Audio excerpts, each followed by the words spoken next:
আসসালামু আলাইকুম সবাইকে। আশা করি সবাই ভালো আছো, সুস্থ আছো। সবাই কি ভাইয়ার কথা ক্লিয়ারলি শুনতে পাচ্ছ কিনা এবং স্ক্রিন ঠিক মতো দেখতে পাচ্ছ কিনা কাইন্ডলি টিচার ইনবক্সে একটু জানাই দিও। ওয়ালাইকুম আসসালাম ভাইয়া, আমি আলহামদুলিল্লাহ ভালো আছি, থ্যাংক ইউ ফর আস্কিং। তোমাদের সবার কি অবস্থা, কেমন আছো তোমরা সবাই? ওয়ালাইকুম আসসালাম সবাইকে ভাইয়া, ওয়ালাইকুম আসসালাম।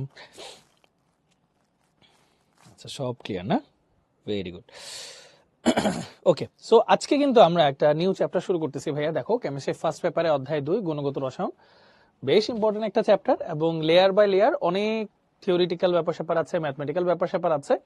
তো আজকে আমরা মূলত পরমাণুর কণিকাগুলো নিয়ে পড়াশোনা করব, মডেলগুলো নিয়ে পড়াশোনা করব এবং ম্যাথমেটিক্যাল প্রবলেমগুলো সলভ করার চেষ্টা করব।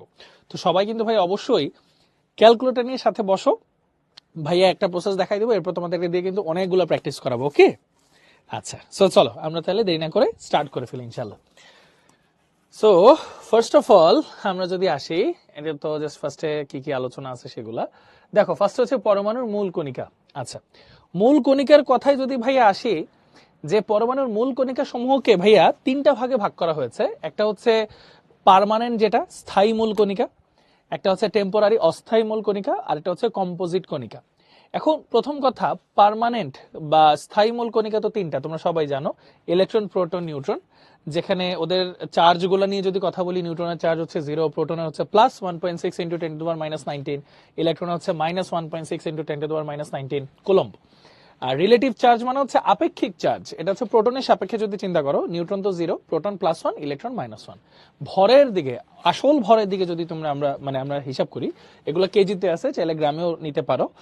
নিউট্রনের ভর সবচেয়ে বেশি, 1.675 × 10⁻27 কেজি। প্রোটনের হচ্ছে 1.673 × 10⁻27 কেজি। আর ইলেকট্রন হচ্ছে 9.11 × 10⁻31 কেজি। মাঝে মাঝে একটা প্রশ্ন আসছে, তোমাদের মনে আছে কি ভাইয়া, যে একটা ইলেকট্রন প্রোটনের তুলনায় কত গুণ ভারী বা হালকা, এরকম একটা প্রশ্ন আসতো, মনে আছে এই জিনিসগুলো? বলো তো কি হবে অ্যান্সারটা। একটা ইলেকট্রন প্রোটনের তুলনায় কত গুণ হালকা, অথবা একটা প্রোটন একটা ইলেকট্রনের তুলনায় কত গুণ ভারী, মনে পড়ে? অলমোস্ট 1836 বা 1840, হ্যাঁ 1840 গুণ, হ্যাঁ ভেরি গুড, ভেরি গুড। 1836 বা 1840 গুণ, এরকম হবে একটা রেঞ্জ অ্যান্সার। আচ্ছা, সো এগুলো মোটামুটি আমরা জানি। এছাড়া রিলেটিভ ম্যাস মানে যে আপেক্ষিক ভর যদি চিন্তা করো, প্রোটনের ভরটাকে স্ট্যান্ডার্ড ধরলে নিউট্রন 1, প্রোটন 1, ইলেকট্রন 0, মানে অনেক কম, তো এই জন্য হ্যাঁ হ্যাঁ এই যে 1837, হ্যাঁ 1837, 1840, মানে 1840 একটা অ্যাভারেজ আর কি, হ্যাঁ জাস্ট ভাগ করলেই হয়। এগুলা জাস্ট থিওরিটিক্যাল জিনিসপত্র আর কি, একটু দেখে রাখলে ভালো। আচ্ছা, এরপর যদি আসি অস্থায়ী মূল কণিকা, ভাইয়া কেউ কি আমাকে অস্থায়ী মূল কণিকার এক্সাম্পল দিতে পারবা? বলো তো, অস্থায়ী মূল কণিকার একটু এক্সাম্পল দাও দেখি। অস্থায়ী মূল কণিকা,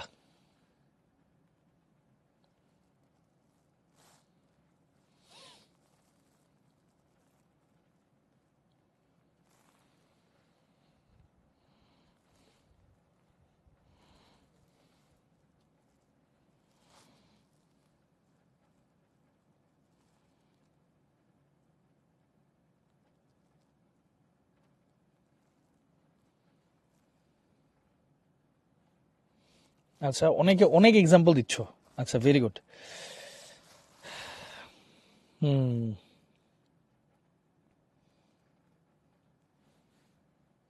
আচ্ছা ভেরি গুড।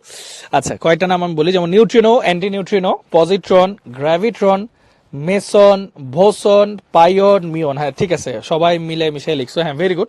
সো এগুলো লিখলেই হবে। আর আছে কম্পোজিট কণিকা, বলো তো কম্পোজিট কণিকা কয়টা বাবা, আর কি কি বলো? কম্পোজিট কণিকা কয়টা আর কি কি? আচ্ছা, একটা হচ্ছে আলফা কণা। আলফা কণা কি? হিলিয়াম নিউক্লিয়াস থেকে যদি দুইটা ইলেকট্রন সরায় ফেলি, তখন যা পাওয়া যায় সেটা হচ্ছে আলফা কণা। আরেকটা হচ্ছে ডি, ডি দিয়ে বোঝায় ডিউটেরিয়াম, মানে হাইড্রোজেন যার ভর হচ্ছে 2। ঠিক তেমনি মনে আছে ভারী পানি, হেভি ওয়াটার, D2O, ভারী পানি বলা হয়, হ্যাঁ।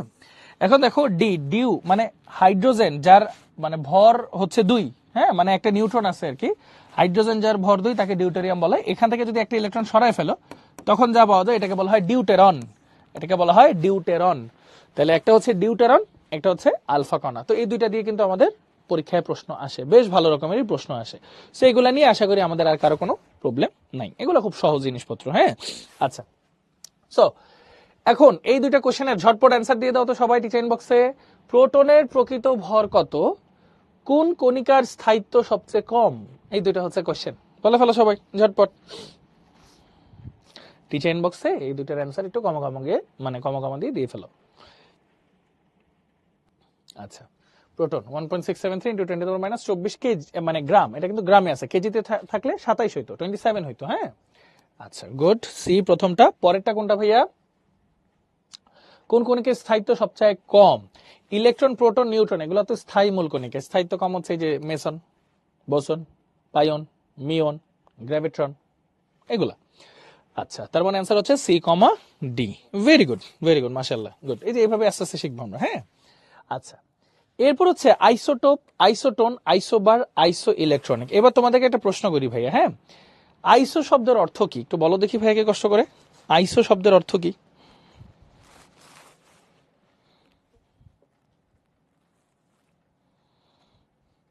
আইসো মানে একই, তাই না? আইসো মানে হচ্ছে একই বা একই। তো ওইটাতে আমরা আসবো, তার আগে এটা হচ্ছে পরমাণুর প্রকাশ। এ দিয়ে হচ্ছে ভর সংখ্যা বোঝায়, যেটা আসলে প্রোটন আর নিউট্রনের যোগফল। জেড দিয়ে পারমাণবিক সংখ্যা বা প্রোটন সংখ্যা বোঝায়। জেড আসে জার্মান একটা শব্দ জাল থেকে, ZAHL, জাল থেকে, যেটার অর্থ ইন্টিজার বা পূর্ণ সংখ্যা। তাহলে এই যে এইটা যদি একটু তুমি খেয়াল করো, ধরো সোডিয়াম প্লাস এরকম একটা জিনিস দিল, এই উপরেরটা দিয়ে ভর সংখ্যা বোঝায় প্রোটন প্লাস নিউট্রন, নিচেরটা দিয়ে জেড বা পারমাণবিক সংখ্যা বা প্রোটন সংখ্যা বোঝায় কত, 11। আচ্ছা, তাহলে নিউট্রন কয়টা? এই দুইটার বিয়োগফল 12টা। এই যে দেখো নিউট্রন হচ্ছে 12টা। আচ্ছা, একটা পরমাণুতে সাধারণত যে কয়টা ইলেকট্রন মানে প্রোটন থাকে সেই কয়টা ইলেকট্রন থাকে, তাহলে সোডিয়ামে ইলেকট্রন 11টাই থাকা উচিত, কিন্তু এখানে প্লাস দেওয়া, মানে কি একটা ইলেকট্রন কম আছে, এই জন্য ইলেকট্রন 10টা। সো এইভাবে একটা পরমাণুর প্রকাশ থেকে কিন্তু আমরা সুন্দর করে জানতে পারবো। হ্যাঁ, না ফারিয়া বেশি দেরি হয়নি ভাইয়া, বেসিক জিনিসপত্র দেখতেছি। আচ্ছা, সো এই যে দেখো আমরা যে পড়ি আইসোটোপ, আইসোটোন, আইসোবার, আইসো ইলেকট্রনিক, শব্দগুলো একটু খেয়াল করো। আইসোটোপ লাস্টে কি প, প্রোটন সংখ্যা সেম। আইসোটোন, নিউট্রন সংখ্যা সেম। আইসোবার, ভর সংখ্যা সেম। আইসো ইলেকট্রনিক, ইলেকট্রন সংখ্যা সেম। হ্যাঁ, আচ্ছা, এখন তোমাদের প্রথম কাজ শুরু হবে। 1 2 3 4 5, এই পাঁচটা কোন ক্যাটাগরিতে পড়ে, কোনটা কোন ক্যাটাগরিতে পড়ে সেটা ভাইয়াকে টিচার ইনবক্সে লিখে দেখাও না, ঝটপট ঠান্ডা মাথায় ধৈর্য ধরে আস্তে আস্তে লিখে দেখাও। হ্যাঁ।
ওকে, সো সবাই কিন্তু লিখলে তাই না?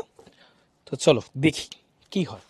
প্রথমটা দেখো, ওদের ভর সংখ্যাও মিলতেছে না, প্রোটন সংখ্যাও মিলতেছে না, তাহলে দুইটা বিয়োগ করো। এই দুইটা বিয়োগ করলে আসতেছে 30, এই দুইটাও বিয়োগ করলে আসতেছে 30, মানে নিউট্রন সংখ্যা সমান। তার মানে আইসোটোন, এটা হবে আইসোটোন। এটারও দেখো ভর সংখ্যা মিলতেছে না, প্রোটন সংখ্যাও মিলতেছে না, তাহলে বিয়োগ করো দুইটা, কত আসে 12, দুইটা বিয়োগ করলে আসতেছে 12, মানে নিউট্রন সংখ্যা সেম, এটাও কিন্তু আইসোটোন। তৃতীয়টা দেখো, এখানে প্রোটন সংখ্যাও মিলতেছে না, তারপর হচ্ছে ভর সংখ্যাও মিলতেছে না, নিউট্রন সংখ্যাও কিন্তু মিলতেছে না, এটা আসলে কিছুই না। হ্যাঁ, এটা আসলে কিছুই না। তারপর এটা দেখো, প্রোটন সংখ্যা মিলে গেছে, তার মানে এটা হচ্ছে আইসোটোপ, এটা হচ্ছে আইসোটোপ। আর এখানে দেখো চার্জ যদি কোনো কিছু দেখো, হ্যাঁ, তাহলে ইলেকট্রন হিসাব করো একটু। দেখো এখানে ইলেকট্রন আছে 10টা, এখানেও ইলেকট্রন আছে 10টা। কিভাবে? 11টা থেকে একটা বাদ দিলে 10টা, 9টার সাথে একটা যোগ হবে, -1 ইলেকট্রন ঢুকছে 10টা, 12টা থেকে দুইটা বাদ দাও 10টা। তাহলে এখানে হচ্ছে আইসো ইলেকট্রনিক, আইসো ইলেকট্রনিক। সো আলটিমেটলি এভাবে। বলো কার কার সাথে মিললো?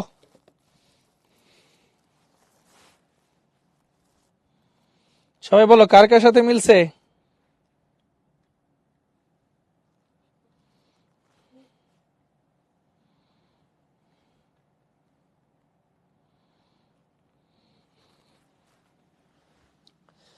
বলো কার কার সাথে মিলেছে?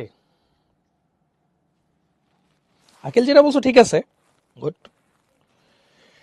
আকিল এটা ঠিক আছে। ওকে, হ্যাঁ সাজেদুর, সমস্যা নাই ভাইয়া, সবই মিলছে না, আলহামদুলিল্লাহ। ওকে, ভেরি গুড। চলো, মানে এই ক্যাটাগরির মধ্যে ফেলতে বলা হয়েছে, সো ওইভাবে মিলে গেছে। হ্যাঁ, আলহামদুলিল্লাহ, ভেরি গুড। আচ্ছা চলো ভাইয়া সামনের দিকে যাই। কোনটির মধ্যে ইলেকট্রন ও নিউট্রন সংখ্যা সমান? কোনটির মধ্যে ইলেকট্রন ও নিউট্রন সংখ্যা সমান? বলো তো এটার অ্যান্সার কি হবে?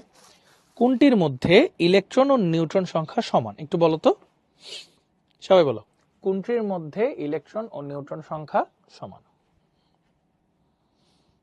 চলো সবগুলোর ইলেকট্রন আর নিউট্রন সংখ্যা বের করি। দেখো প্রথমে দেখো এটার ইলেকট্রন কয়টা, কোনো চার্জ যেহেতু নাই, যে কয়টা প্রোটন সেই কয়টা ইলেকট্রন। নিউট্রন কয়টা হবে দেখো, 9 থেকে 4 বাদ দাও 5 হয়, এটাতে মিলাও। ইলেকট্রন কয়টা হবে দেখো তো, 8 এর সাথে 2 যোগ হবে 10। নিউট্রন কয়টা দেখো, 16 থেকে 8 বাদ দাও 8। আচ্ছা, এটার ক্ষেত্রে খেয়াল করো, ইলেকট্রন কয়টা, 7 এর সাথে 3 যোগ হবে 10। নিউট্রন কয়টা, 14 থেকে 7 বাদ দিলে 7। এখানে দেখো ইলেকট্রন 9 এর সাথে 1 যোগ করলে 10। নিউট্রন কত দেখো, 19 থেকে 9 বাদ দিলেও 10। তার মানে নিউট্রন আর ইলেকট্রন সমান। কোথায় পাচ্ছ তুমি? এ তে পাচ্ছ, অ্যান্সার হবে এ। Very good. আচ্ছা দেখ, এ চলে আসছে, তাই তো? দেখছো, মাশাআল্লাহ, সবাই পারতেছো, আলহামদুলিল্লাহ, ইজি। আচ্ছা, তোমাদের জন্য প্রথম কুইজ, নিচের কোন সেটটি আইসো ইলেকট্রনীয়? আমি কুইজটা এখনই লঞ্চ করবো ভাইয়া, হ্যাঁ, অপশনগুলো একটু দেখে নাও এক নজর। নিচের কোন সেটটি আইসো ইলেকট্রনীয়? তো লঞ্চ করতেছি, 3, 2, 1, নাও লঞ্চ করে দিলাম। ঠান্ডা মাথায় দ্রুত একটু অ্যান্সার করে ফেলো, হ্যাঁ, ঠান্ডা মাথায় দ্রুত একটু অ্যান্সার করে ফেলো।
ওকে, পোলটা ক্লোজ করতেছি, 3, 2, 1, নাও পোলটা ক্লোজ করে দিলাম।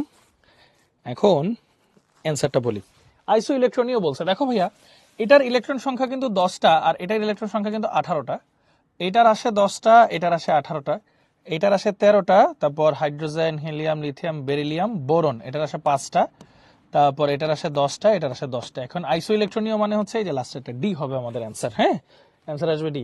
বাকিগুলো ঠিক আছে না? ম্যাগনেসিয়ামে 12টা, দুইটা বাদ দিলে 10, ক্যালসিয়ামে হচ্ছে 20টা, দুইটা বাদ দিলে 18, 9 এর সাথে 1 10, 17 এর সাথে 1 18, অ্যালুমিনিয়াম 13, বোরন 5। ঠিক আছে, বাকিগুলো ঠিক আছে, তাহলে অ্যান্সার ডি আসবে। লিডার বোর্ডটা একটু দেখে ফেলি। আশফাক, ফারিন, আকিল, প্রয়াস, প্রান্ত, ফারদিন, নিহা, ইয়াসমিন, নাফিস, পুষ্পিতা। ভেরি গুড ভাইয়া, থ্যাংক ইউ। আশা করি সবাই বুঝে গেছি ভাইয়া। ওকে, অসুবিধা নেই ফারিয়া ভাই, কোনো সমস্যা নাই। হ্যাঁ,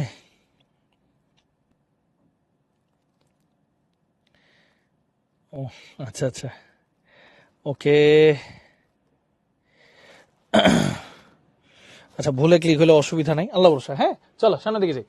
পরমাণু মডেল দেখো, অনেক ধরনের পরমাণু মডেল আসছে time to time. Solid sphere model John ডাল্টনের 1803 সালে, তারপর প্লাম্পনিং মডেল আসছে, নিউক্লিয়ার মডেল আসছে, প্ল্যানেটারি মডেল আসছে। যেমন ইলেকট্রন আবিষ্কার করছে হচ্ছে sir J J Thomson, proton আবিষ্কার করছে কিন্তু গোল্ডস্টেইন, নিউক্লিয়াসের আবিষ্কারক কিন্তু রাদারফোর্ড। হ্যাঁ, এরপর ধরো নিউট্রন আবিষ্কারক হচ্ছে চ্যাডউইক। তারপর দেখো নিউক্লিয়ার ইয়ার যেটা মডেলটা সেটা হচ্ছে আর্নেস্ট রাদারফোর্ড দিয়েছেন। প্ল্যানেটারি মডেল আছে নিলস বোর, তারপর কোয়ান্টাম মডেল আরউইন শ্রোডিঞ্জার। হ্যাঁ, এখন কথা হচ্ছে আমরা বেসিক্যালি এই দুইটা নিয়ে ফোকাস করব, আর্নেস্ট রাদারফোর্ড এবং নিলস বোর, 1911 1913। সো চলো আস্তে আস্তে আমরা একটু দেখতে থাকি রাদারফোর্ডের পরমাণু মডেল। এইবার তোমাদেরকে একটু জিজ্ঞেস করি, সবাই একটু ঠান্ডা মাথায় মন দিয়ে ভাইয়াকে কোশ্চেন অ্যান্সারটা দিও। রাদারফোর্ডের যে পরমাণু মডেলটা আছে ভাইয়া, এই মডেলটা কোনো একটা পরীক্ষার উপর বেস করে কিন্তু তৈরি করা হয়েছে, তাই না? মানে সিদ্ধান্তগুলো আসছে। পরীক্ষাটার নাম কি বলো, পরীক্ষাটার নাম কি?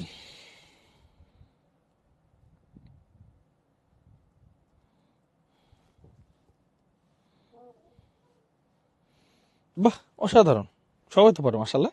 আলফা কণা বিক্ষেপণ বা বিচ্ছুরণ পরীক্ষা, তাই না? আলফা কণা বিক্ষেপণ বা বিচ্ছুরণ পরীক্ষা। আচ্ছা, তো আলফা কণার যে বিক্ষেপণ বা বিচ্ছুরণ যে পরীক্ষাটা দেখতেছো ভাইয়া, সেটা চলো একটু আমরা অ্যানিমেশনটা দেখে আসি ভাইয়া, তাই না? আসো এটা অ্যানিমেশন দেখি। তোমরা ভাইয়া একটা কাজ করতে পারো, এই যে এভাবে লিখবা পিএইচইটি ফেট আলফা স্ক্যাটারিং, ইংলিশ ভার্সনে দেখাইছিলাম তো, তাই এখানে লেখাই আছে পিএইচইটি ফেট আলফা স্ক্যাটারিং, লিখলেই এটা চলে আসবে। এই যে তারপর রাদারফোর্ড স্ক্যাটারিং এ ক্লিক করবা, ক্লিক করার পরে সিমুলেশন দেখাবো আর কি। হ্যাঁ, তারপর ঢুকলা,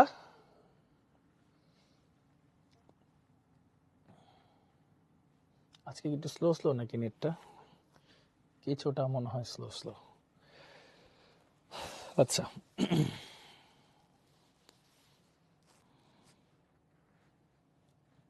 এত টাইম তো নেওয়ার কথা না, জাস্ট একটা মিনিট। মানে এটা দেখলে না আরো ভালো কিছু আইডিয়া চলে আসে আর কি, সরাসরি দেখলে বোঝা যায় সেই জিনিসগুলো কি।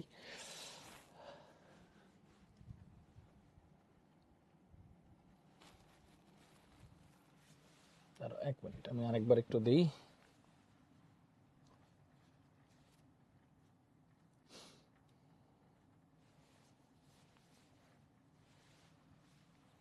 এখানে তো গোল্ডের ফয়েল, মানে ওইটার ভিতরে যে অ্যাটম আছে সেটা নিয়ে কাজ করা হয়েছিল। তো এই যে দেখো এখানে আসলে কি কি আছে। হ্যাঁ, আমি তোমাদেরকে একটু একটু বলি, বলে বলে বুঝাই। দেখো এখানে তোমরা বেসিক্যালি কি দেখছো জানো, এখানে দেখতেছো লেডের ব্লক।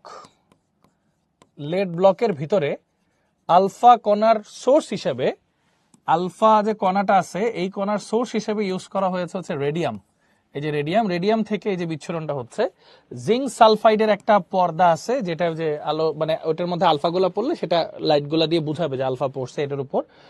আর এটার পুরুত্বটা হচ্ছে, পুরুত্বটা বলি 0.1 2 3 4, চারটা 0 4 সেন্টিমিটার, বা 4 × 10⁻⁻⁵ সেন্টিমিটার, 4 × 10⁻⁻7 মিটার, বা 4 × 10⁻² ন্যানোমিটার। হ্যাঁ, 400 ন্যানোমিটার। এই সো এটা গেল হচ্ছে অ্যাপারাটাস কি কি ইউজ করা হয়েছে।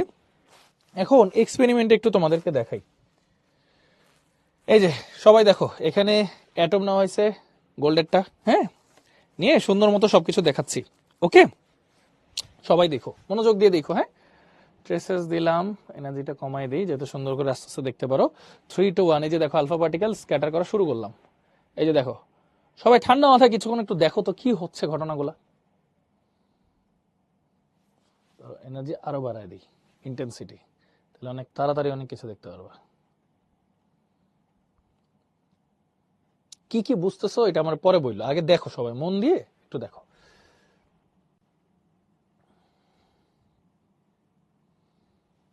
মানে লেডের ব্লকের ভিতরে রেডিয়াম ছিল, এখান থেকে আমরা আলফা কণা পাস করছি, এটা কিন্তু একটা গোল্ড ফয়েল, ওই যে অনেক অল্প পুরুত্বের গোল্ড ফয়েল এখান দিয়ে পাস হয়েছে, তার চারপাশে হচ্ছে পর্দাটা আছে জিঙ্ক সালফাইডের। সো এটা কিভাবে যাচ্ছে সেটা দেখাচ্ছে। হ্যাঁ,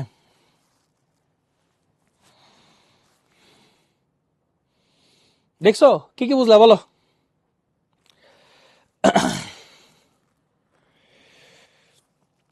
সিয়াম, প্রশ্ন দেখতে পারো, এখন কিছু আমাদের সাথে কিছু ম্যাথ করবো, ওগুলো সলভ করতে পারো, তাহলেই হবে ভাইয়া, মোর দেন এনাফ ইনশাল্লাহ, সমস্যা নেই ভাইয়া। হ্যাঁ, দেখো সবাই, এটা কি অবস্থা দেখছো? আচ্ছা,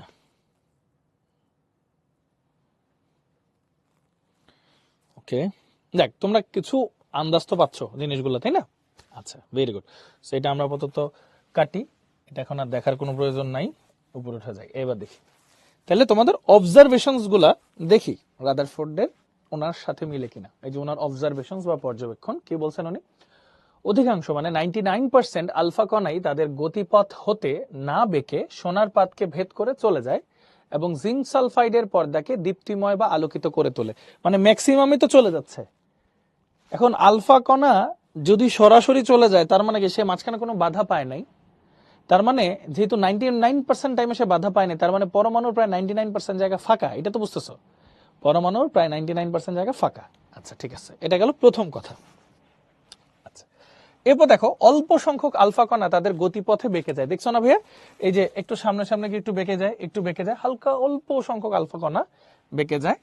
আর খুবই অল্প সংখ্যক মানে প্রায় 20,000টার মধ্যে একটা, মানে একটা পরমাণুকে যদি 20,000 ভাগ করো, মাত্র একটা আলফা কণা ফেরত চলে আসে 180 ডিগ্রি অ্যাঙ্গেলে, সরাসরি বিপরীত দিকে চলে আসে। আচ্ছা, এটার ঘটনাটা কেন এমন হয়েছে এটা একটু তোমাদেরকে বলি, সবাই মনোযোগ দিয়ে শোনো। মাজারুল ভাই, আলফা কণা রিভার্স ব্যাক হচ্ছে না তো? বাবারে 20,000টা ছাড়তে হবে তো, আমরা তো 20,000টা পর্যন্ত দেখিনি। আমরা তো সর্বোচ্চ মনে হয় 20টা না 30টা দেখছি। 20,000টা ছাড়বা তারপরে না একটা ফেরত আসবে, বুঝছো না? এই সো ব্যাপারটা হচ্ছে অনেকটা এরকম, খেয়াল করো যে এখানে খুব ছোট্ট একটা জায়গা জুড়ে, মানে পরমাণুর প্রায় 99% জায়গা ফাঁকা, কারণ আলফা তো সুন্দর মতো চলে গেছে। অল্প কিছু সংখ্যক হচ্ছে একটু বাঁক নেয়, অল্প কিছু সংখ্যক হচ্ছে বাঁক নেয়। বাঁক কেন নেয়? আলফা তো পজিটিভ, ওর চারপাশে তার মানে পজিটিভ কিছু একটা আছে, এজন্য তারা একটু বিকর্ষণ করে বাঁক নিচ্ছে। আর 20,000টার মধ্যে একটা সরাসরি ফেরত আসে 180 ডিগ্রি অ্যাঙ্গেলে। কেন? এই যে আলফাটা যাচ্ছে নিউক্লিয়াসের কাছে, এখন এটা তো গোল্ডের নিউক্লিয়াস, এটা তো অনেক ভারী, আবার পজিটিভ নিউক্লিয়াস, তো পজিটিভ চার্জযুক্ত না হলে তো বিকর্ষণ হইতো না। সো নিউক্লিয়াস যে পজিটিভ চার্জযুক্ত, এটা কিন্তু বের হয়ে গেল। সো আলফাটা যাচ্ছে, এই যে পজিটিভ পজিটিভ বিকর্ষণ করছে, এখন ভারী তো ও, এজন্য ও আবার ব্যাক করে চলে গেছে, শেষ। এই হইল ঘটনা। তাহলে এখান থেকে আমরা কি কি শিখলাম? একটা পরমাণু মোটামুটি প্রায়, মানে ওটা একটা বক্স আর কি, ওই বক্সের মধ্যে রেডিয়ামকে রাখে, বুঝছো না ফিজ?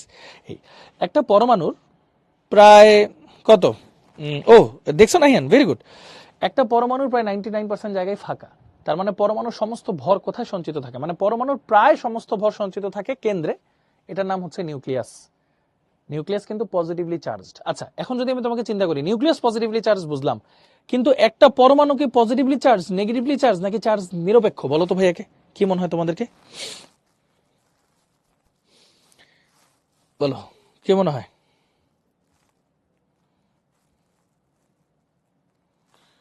চার্জ নিরপেক্ষ। এখন এটা কেমনে বুঝলাম? দেখো, ধরো এই যে এখানে আলফা কণাটা আছে, আলফা কণা তো পজিটিভ, এখানে পর্দা আছে।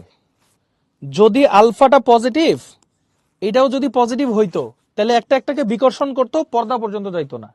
যদি এটা নেগেটিভ হইতো, তাহলে এটা এটার সাথে বিক্রিয়া করতো, পর্দা পর্যন্ত যাইতো না। এটা নিউট্রাল দেখেই কিন্তু সুন্দর মতো চলে গেছে। এভাবে বোঝা গেছে যে পরমাণু সামগ্রিকভাবে তড়িৎ নিরপেক্ষ, মানে কি, যে কয়টা প্রোটন আছে সেই কয়টা ইলেকট্রন আছে, শেষ। যে কয়টা প্রোটন আছে সেই কয়টা কি আছে বাবা? ইলেকট্রন আছে। সো যে দেখো, পরমাণুর কেন্দ্রস্থলে থাকে নিউক্লিয়াস, যার মধ্যে পরমাণু সমস্ত ভর সঞ্চিত থাকে, পরমাণু চার্জ নিরপেক্ষ, সমান সংখ্যক প্রোটন ইলেকট্রন থাকে। এর পরেরটা একটু ইন্টারেস্টিং, দেখো কি লিখছে। সৌরজগতে সূর্যের চারদিকে ঘূর্ণায়মান গ্রহর মতো নিউক্লিয়াসের চারদিকে ইলেকট্রনগুলা ঘূর্ণায়মান থাকে। এটা কিন্তু একটা ভুল কথা বলে ফেলছেন উনি। কেন? কারণ সৌরজগতের গ্রহ নক্ষত্র চার্জ নিরপেক্ষ, কিন্তু ইলেকট্রন পর্যন্ত চার্জ যুক্ত। তো একটা চার্জ নিরপেক্ষ জিনিসের সাথে চার্জ যুক্ত জিনিসের তুলনা হয় না। সেটা কিন্তু প্রথম সীমাবদ্ধতা, মনে আছে তো? আচ্ছা, তখন নিউক্লিয়াস ও ইলেকট্রনের মধ্যকার স্থিতি, মানে স্থির বৈদ্যুতিক আকর্ষণ বল, এবং ঘূর্ণায়মান ইলেকট্রনের কেন্দ্র বিমুখী বল পরস্পর সমান। জিনিসটা কি বুঝাই? লেটস সে এটা আমি একটা ইয়ে দিয়ে বুঝাই, তার দিয়ে বুঝাই। হ্যাঁ, দাঁড়াও, এই যে দেখো দেখো, এই যে এখানে এটা হচ্ছে ধরো নিউক্লিয়াস, আমি ধরে রাখলাম, এটা ধরো ইলেকট্রন। হ্যাঁ, আমি ঘোরাচ্ছি। এখন এই কেন্দ্রটা তো এই ইলেকট্রনকে নিজের দিকে টান দিবে, কারণ কেন্দ্র তো পজিটিভ, ইলেকট্রন তো নেগেটিভ। পজিটিভ নিজের দিকে যে ইলেকট্রনকে টান দেয় এটাকে বলা হয় ওই যে স্থির বৈদ্যুতিক আকর্ষণ বল, ঠিক আছে? আর ইলেকট্রন যে ঘুরতেছে সে কোথায় যেতে চায়? বাইরে। এই যে দেখো, আমি যদি ছাড়ি সে দেখো বাইরে চলে যাবে। কেন্দ্র বিমুখী বল, এই দুইটা সমান না হলে তো আর ঘুরবে না, তাই না? এটাই বলছে। নিউক্লিয়াস ইলেকট্রনকে যে আকর্ষণ করতেছে স্থির বৈদ্যুতিক আকর্ষণ বল, আর ঘূর্ণায়মান ইলেকট্রনের কেন্দ্র বিমুখী বল পরস্পর সমান, এজন্যই ঘুরতেছে, ঠিক আছে? আচ্ছা, সো এই জিনিসটা তোমাদের বুঝাই দিলাম। এরপর আসি ঘটনাগুলো কি হয়েছে।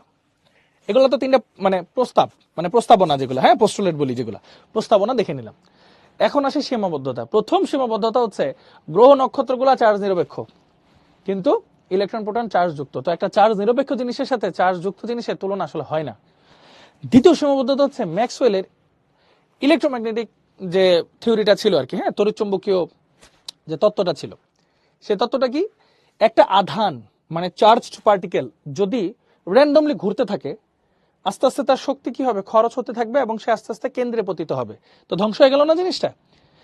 কারণ রাদারফোর্ড তো বলে নাই যে ইলেকট্রন কোনো স্থায়ী জায়গায় ঘুরে, এরকম তো কিছুই বলে নাই। সো ইলেকট্রন ধরো আতালে পাতালে ঘুরতেছে, এই যে প্রথম একটা রাউন্ড দেওয়ার পর শক্তি কমে গেল, আরো রাউন্ড দেওয়ার পর শক্তি কমে গেল, আস্তে আস্তে আস্তে আস্তে সে কোথায় চলে যাবে, কেন্দ্রে চলে যাবে।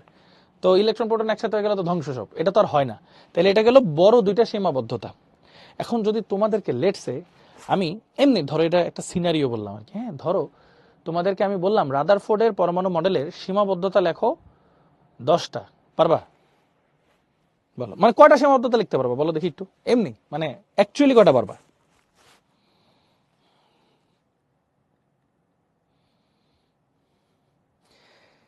নাফিস ভাইয়া তোমাকে আবারও বলতেছি, ওইটা একটা বক্স, ওইটার মধ্যে রেডিয়াম রাখে, এই জন্য। হ্যাঁ, আচ্ছা, 5-7টা লিখতে পারবা? আমি যদি বলি তুমি 150-200টা লিখতে পারবা, তাইলে?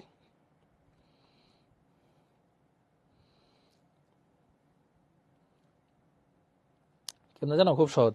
একটা তো গ্রহ নক্ষত্রের কথা বললা, একটা তো এই যে তড়িৎচুম্বকীয় তত্ত্বের কথা বললা। এরপর বলো, ও তো বেগ নিয়ে কোনো কথা বলে নাই, ব্যাসার্ধ নিয়ে কোনো কথা বলে নাই, শক্তি নিয়ে কোনো কথা বলে নাই, বর্ণালী নিয়ে কথা বলে নাই। এখন বর্ণালী নিয়ে কথা বলে নাই বলতে গেলে তুমি বলো হাইড্রোজেনের বর্ণালী মানে হাইড্রোজেনের কিছু নিয়ে বলে নাই, হিলিয়াম, লিথিয়াম, বেরিলিয়াম, এমনি 118টা নাম লিখে দিলা ধরো, হ্যাঁ 118টা হয়ে গেল। তারপর তুমি লিখলা ও হচ্ছে কক্ষপথ, উপশক্তি স্তর, তারপর অরবিটাল, তারপর চৌম্বক কোয়ান্টাম সংখ্যা, তারপর হচ্ছে ওই যে স্পিন কোয়ান্টাম সংখ্যা, এগুলো নিয়ে কিছুই বলে নাই। মানে এরকম বহু তুমি লিখতে পারবা, ঘটনা বুঝতে পারছি? এই কিন্তু এই মেইন দুইটা কিন্তু লেখা যাবে, ওকে? মেইন দুইটা কিন্তু তোমার লিখতেই হবে, ক্লিয়ার? মানে সিস্টেম বুঝতে পারছো তোমরা যে কেমনে ধরতে, মানে কেমনে লিখতে হয় আসলে নাম্বারের উপর বেস করে। নাম্বার যত দ্বিগুণ লিখবা, নাম্বার 3 হলে 6টা লিখবা, বুঝছো? সিস্টেমটা ধরতে পারছো? ইজি কিন্তু। আচ্ছা আকিল সাদ, বুঝছো এখন? এই মানে এইভাবে করে সুন্দর করে অনেক কিছু লেখা যায় বেসিক্যালি, বুঝছো? আচ্ছা হ্যাঁ, ভেরি গুড, সবাই বুঝছো, ভেরি গুড ভাই, থ্যাংক ইউ। সো এগুলো দেখলাম। এরপর দেখো পরমাণু মডেল, এই যে যেমন এটা রাদারফোর্ড পরমাণু মডেল, এটা হলো যে ম্যাক্সওয়েলের তত্ত্বটা, এটা হলো বোর পরমাণু মডেল। এগুলো তো মোটামুটি আমরা জানি। এখন তোমাদেরকে আচ্ছা এটা পরে কোশ্চেনটা করবো, আগে এই দুইটা কোশ্চেনের অ্যান্সার দাও ঝটপট ঝটপট। এই দুইটা কোশ্চেনের অ্যান্সার কি বাবা বলো? এই দুইটা কোশ্চেনের অ্যান্সার কি? না নোট এখন করা লাগবে না সৌদা, মানে এটা জাস্ট বললাম তোমাদেরকে, যদি ইন এনি কেস দেখো নাম্বার বেশি থাকে তখন এভাবে নিজেও বানায় লিখতে পারবা। ধরো মাথায় নাই তখন কেমনে লিখবে, এইভাবে লিখতে পারো, সমস্যা নেই।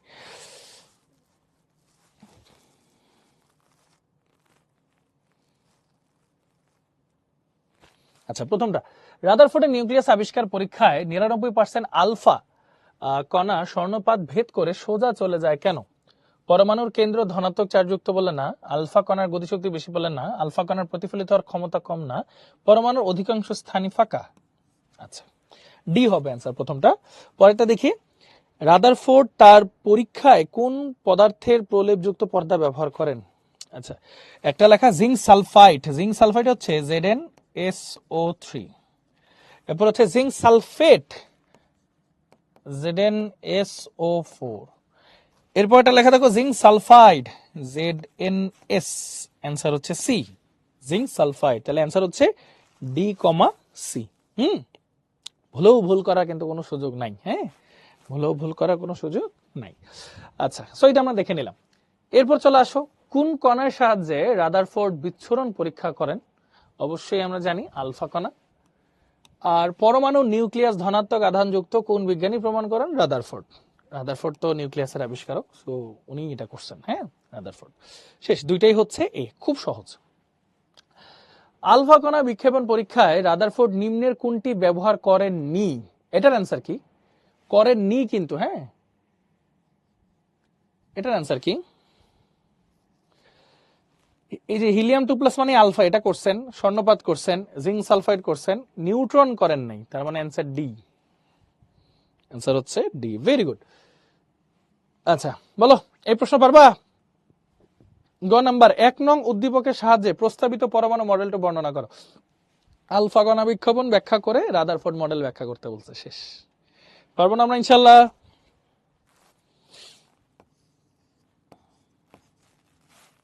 খুব সহজ, ইনশাল্লাহ পারবো। Very good. দেখছো, মানে এগুলো অনেক সহজ, প্রথম দিকে আছে তো একটু সহজ সহজ জিনিস। আচ্ছা, এরপর আসি বোর পরমাণু মডেল। আচ্ছা, তোমাদের কাছে প্রথম প্রশ্ন ভাইয়া। হ্যাঁ, বোর পরমাণু মডেলের, ধরো রাদারফোর্ডের পরেই তো বোর পরমাণু মডেলটা আসছে, রাদারফোর্ডের ছাত্র ছিলেন উনি। বোর পরমাণু মডেলের এমন কি তথ্য দিছেন যে কারণে এই মডেলটা স্থায়ী ছিল? বলতো, মেইন তথ্যটা কি ছিল? একদম ইনিশিয়াল ফান্ডামেন্টাল তথ্যটা কি ছিল?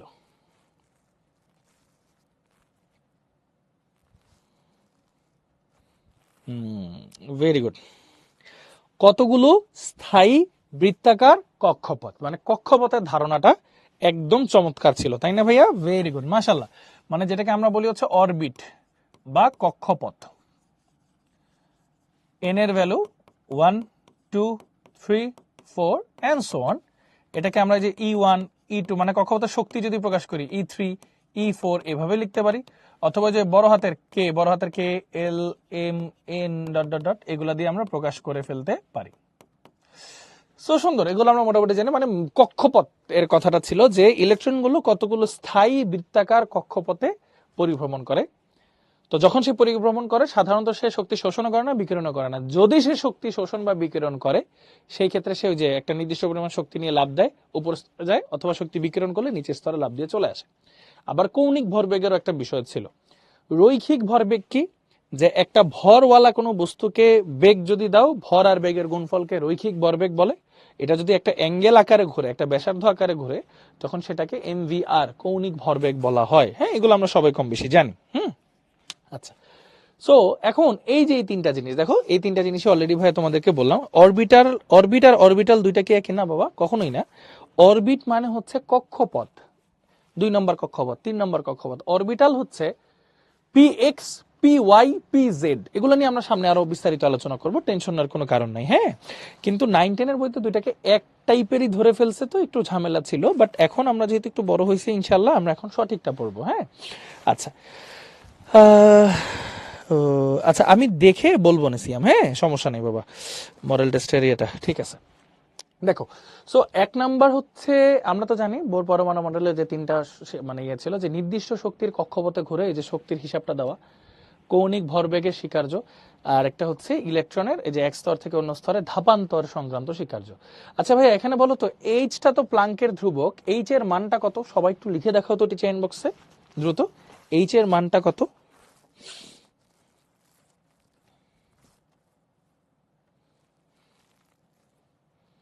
দেখি সবার মনে আছে কিনা। হ্যাঁ, এইচ এর মানটা কত?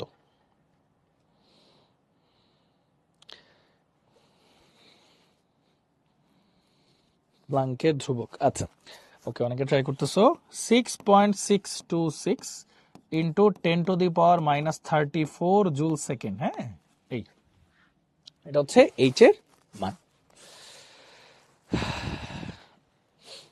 হ্যাঁ সিফাতি, তোমার নেটের প্রবলেম হতে পারে ভাইয়া, তুমি একটু সার্ভার চেঞ্জ করে দেখো। হ্যাঁ হ্যাঁ হ্যাঁ, হয়েছে প্রান্ত।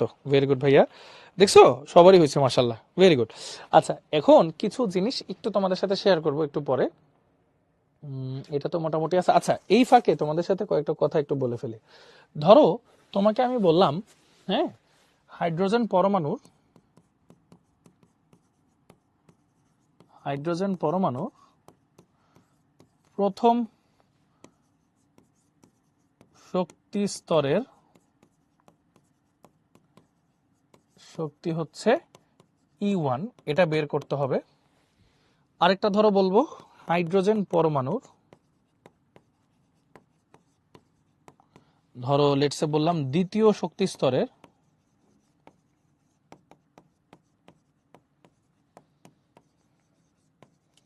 শক্তি ধরো বের করতে বললাম E2।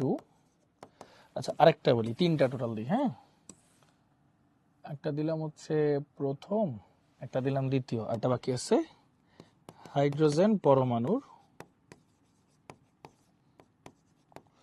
তৃতীয় শক্তি স্তরের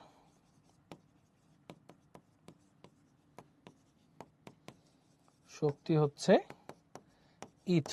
এগুলোর ভ্যালুগুলো আমাদের এখন বের করতে হবে, ঠিক আছে, এগুলোর ভ্যালুগুলো এখন আমাদের বের করতে হবে। আচ্ছা, কিছু ইউনিট কনভার্সনের বিষয় দিয়ে আছে ভাইয়া, ইউনিট কনভার্সনের বিষয় দিতে যদি আমরা একটু যাই, হ্যাঁ, ধরো একটা পেজে তোমাদেরকে কিছু ইউনিট কনভার্সন দেখাই, হ্যাঁ, মনোযোগ দিয়ে একটু শুনো ভাইয়া। 1 অ্যাংস্ট্রম ইজ ইকুয়াল টু হচ্ছে 10⁻⁻10 মিটার।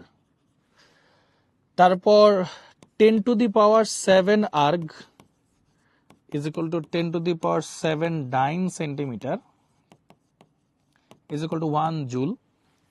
আবার 4.2 জুল মানে হচ্ছে 1 ক্যালোরি। আরো কিছু কনভার্সন আছে, হালকা পাতলা একটু দেখাই ফেলি। সো এগুলো তো দেখলাম। আচ্ছা, আর ইলেকট্রন ভোল্ট, হ্যাঁ, মনে করো জুলকে, মানে কোন একটা জুলকে যদি তুমি 1.6 ইন্টু 10⁻⁻19 দিয়ে ডিভাইড করো, ইলেকট্রনের চার্জ বা প্রোটনের চার্জ দিয়ে ডিভাইড করো, তখন তুমি ইলেকট্রন ভোল্ট পাবা, ইলেকট্রন ভোল্ট পাবা। এই হচ্ছে মোটামুটি হিসাব, জুলকে এটা দিয়ে ভাগ করলে ইলেকট্রন ভোল্ট পাওয়া যায়। এই কয়েকটা ইনফরমেশন দ্রুত একটু খাতায় লিখে ফেলো সবাই, হ্যাঁ, দ্রুত খাতায় লিখে একটা ডান লেখো, হ্যাঁ, দ্রুত এই কয়েকটা ইনফরমেশন একটু খাতায় লিখে ফেলো। ভাইয়া দাঁড়াইলাম, তোমরা সবাই দ্রুত একটু লিখে ফেলো, হ্যাঁ। শক্তি স্তর আর কক্ষপথ একই ভাইয়া, সাব্বির একই ভাইয়া।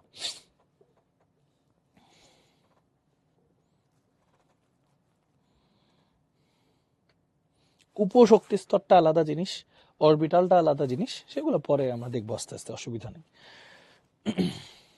এগুলো হচ্ছে কিছু কনভার্সন ভাইয়া, এগুলো কিন্তু অবশ্যই জেনে রাখা প্রয়োজন, যে কোনো সময় আসলে পরীক্ষায় আসার মতো একটা একটাতে কনভার্ট হয়ে চলে আসতে পারে। আচ্ছা, সবার লেখা শেষ?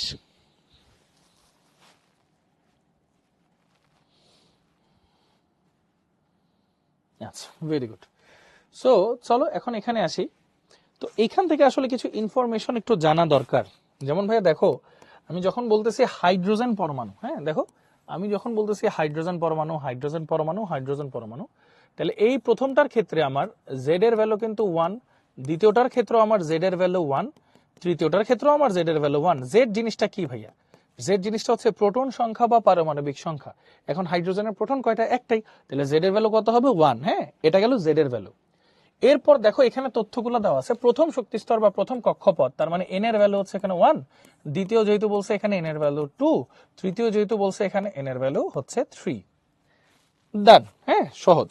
এরপর আমরা কি করব ভাইয়া, দেখো সূত্রটা বসাও, -2.18 into 10⁻⁻18 Z square by N square, এককটা হচ্ছে জুল পার অ্যাটম।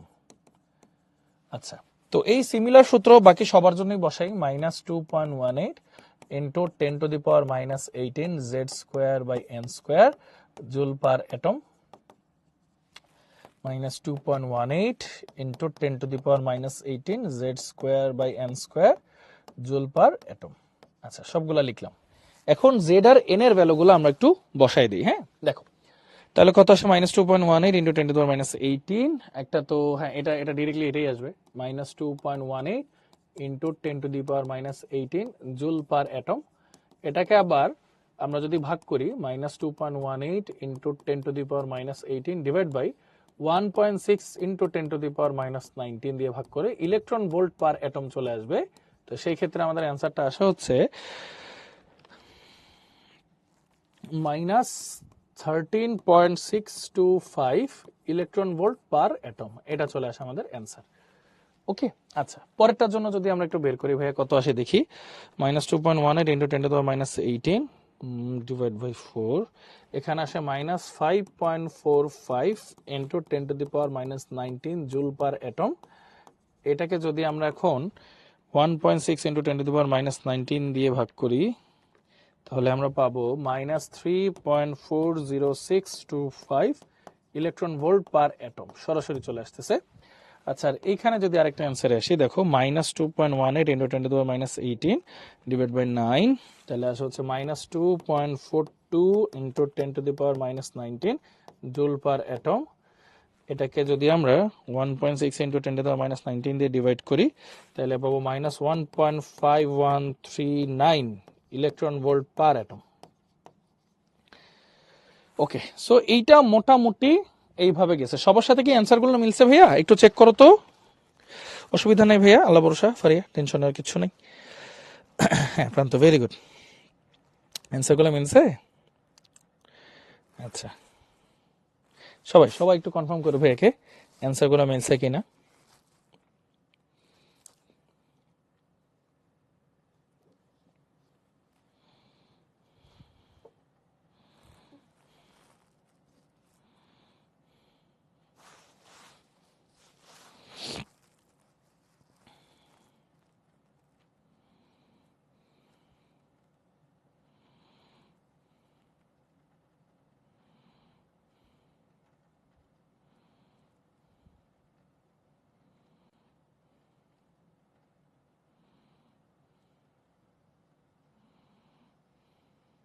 আচ্ছা, সবার সাথে মিলছে নাকি?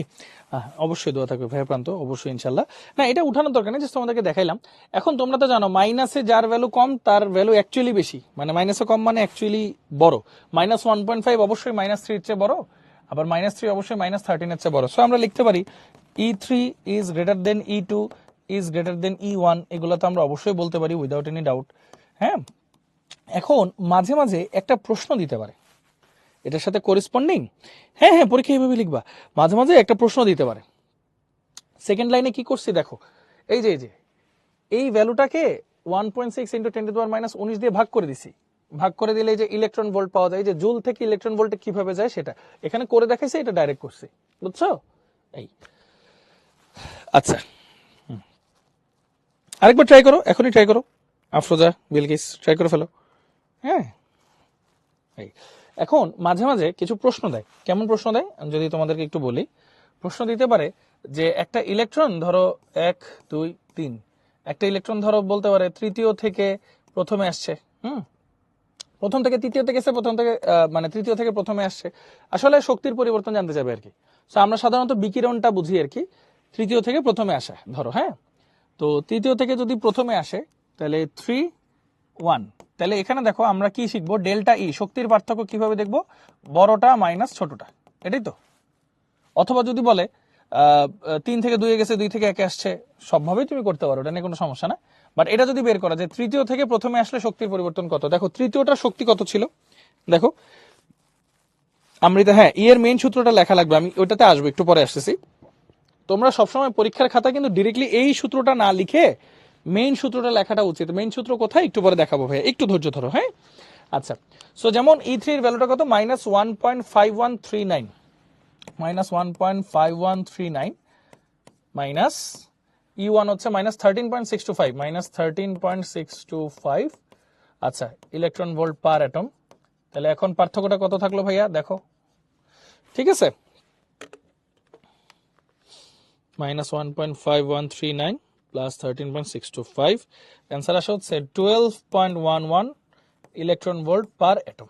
এই তো সুন্দর, মানে এভাবে আসলে শক্তির পার্থক্য বের করে ফেলা যায়। জাস্ট তোমাদেরকে কয়েকটা টাইপ বোঝাচ্ছে, এখন সূত্রগুলো কিভাবে আসছে সেটাও আমরা যাবো, ওইটা পরের হিসাব। বাট আগে এই জিনিসটা একটু দেখো, ঠিক আছে? আশা করি এটা আমরা সবাই ক্লিয়ার যে কোনটা কিভাবে কি আসছে না গেছে, সবকিছু বুঝে গেছো ইনশাল্লাহ। হ্যাঁ, ওকে, সো এটা যেহেতু গেল, এটাও আমরা দেখলাম, এটাও আমাদের গেল। এখন চলো এই জিনিসগুলো একটু পড়ে ফেলি। বোর পরমাণু মডেল ব্যাখ্যা করতে পারে। আচ্ছা, বোর পরমাণু মডেল কিন্তু ভাইয়া যেই সব জিনিসের মধ্যে একটা ইলেকট্রন আছে তাদের বর্ণালী ব্যাখ্যা করতে পারে, অন্য কারো কিন্তু পারে না। সো এই দুইটার অ্যান্সারটা একটু বলে ফেলো তো কি হবে ভাইয়া, দাঁড়াইলাম, তোমরা সবাই একটু বলো। এক্স্যাক্টলি, আকিল, ভেরি গুড, বলো।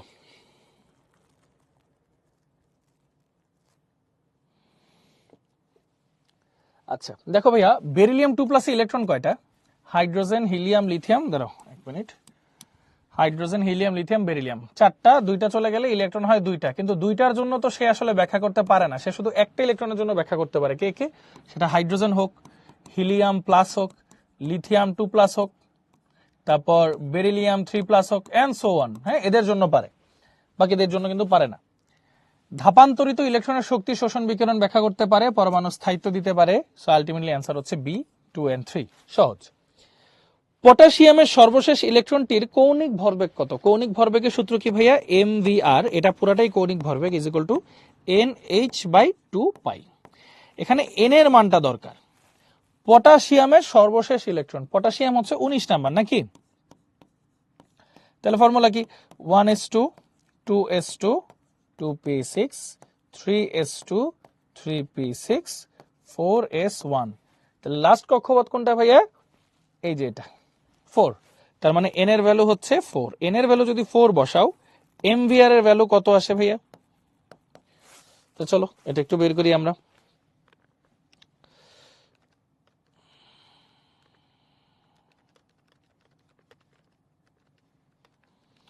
ওকে, 4.22 ইন্টু 10⁻34। এই যে দেখো 4.22 ইন্টু 10⁻34 জুল সেকেন্ড। অ্যান্সার আসে বি। তাহলে দুইটারই অ্যান্সার আসলে বি আসে। হ্যাঁ, দুইটারই অ্যান্সার আসলে বি আসে। আশা করি এটা আমরা সবাই খুব ভালো মতো বুঝছি। হ্যাঁ, ইজি। কেউ কিন্তু আবার ভুল করে ডি দিও না, এককগুলো একটু খেয়াল করো, বা ভ্যালুগুলো একটু খেয়াল করো। হ্যাঁ, একক ঠিক আছে, ভ্যালুগুলো একটু খেয়াল করো, ভুলও কিন্তু ভুল করার সুযোগ নেই। আচ্ছা ওকে, মানে এগুলোতে আসলে আমাদের ভুল হয়। আচ্ছা, এরপর হচ্ছে কুইজ 2। আচ্ছা, একটা চমৎকার কুইজ, বোরনের শেষ ইলেকট্রনের কৌণিক ভরবেগ কত? দেখি কুইজটা লঞ্চ করি, ঠান্ডা মাথায় অ্যান্সার দিও। না, লঞ্চ করে দিলাম, ঠান্ডা মাথায় অ্যান্সার দাও, দেখে শুনে অ্যান্সার দিও ভাইয়া। হ্যাঁ, তাড়াহুড়া করার কোনো প্রয়োজন নাই। হ্যাঁ,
ওকে। সো সময় দিলাম, পোলটা ক্লোজ করে দিচ্ছি এখন। 3 2 1 ক্লোজ করে দিলাম।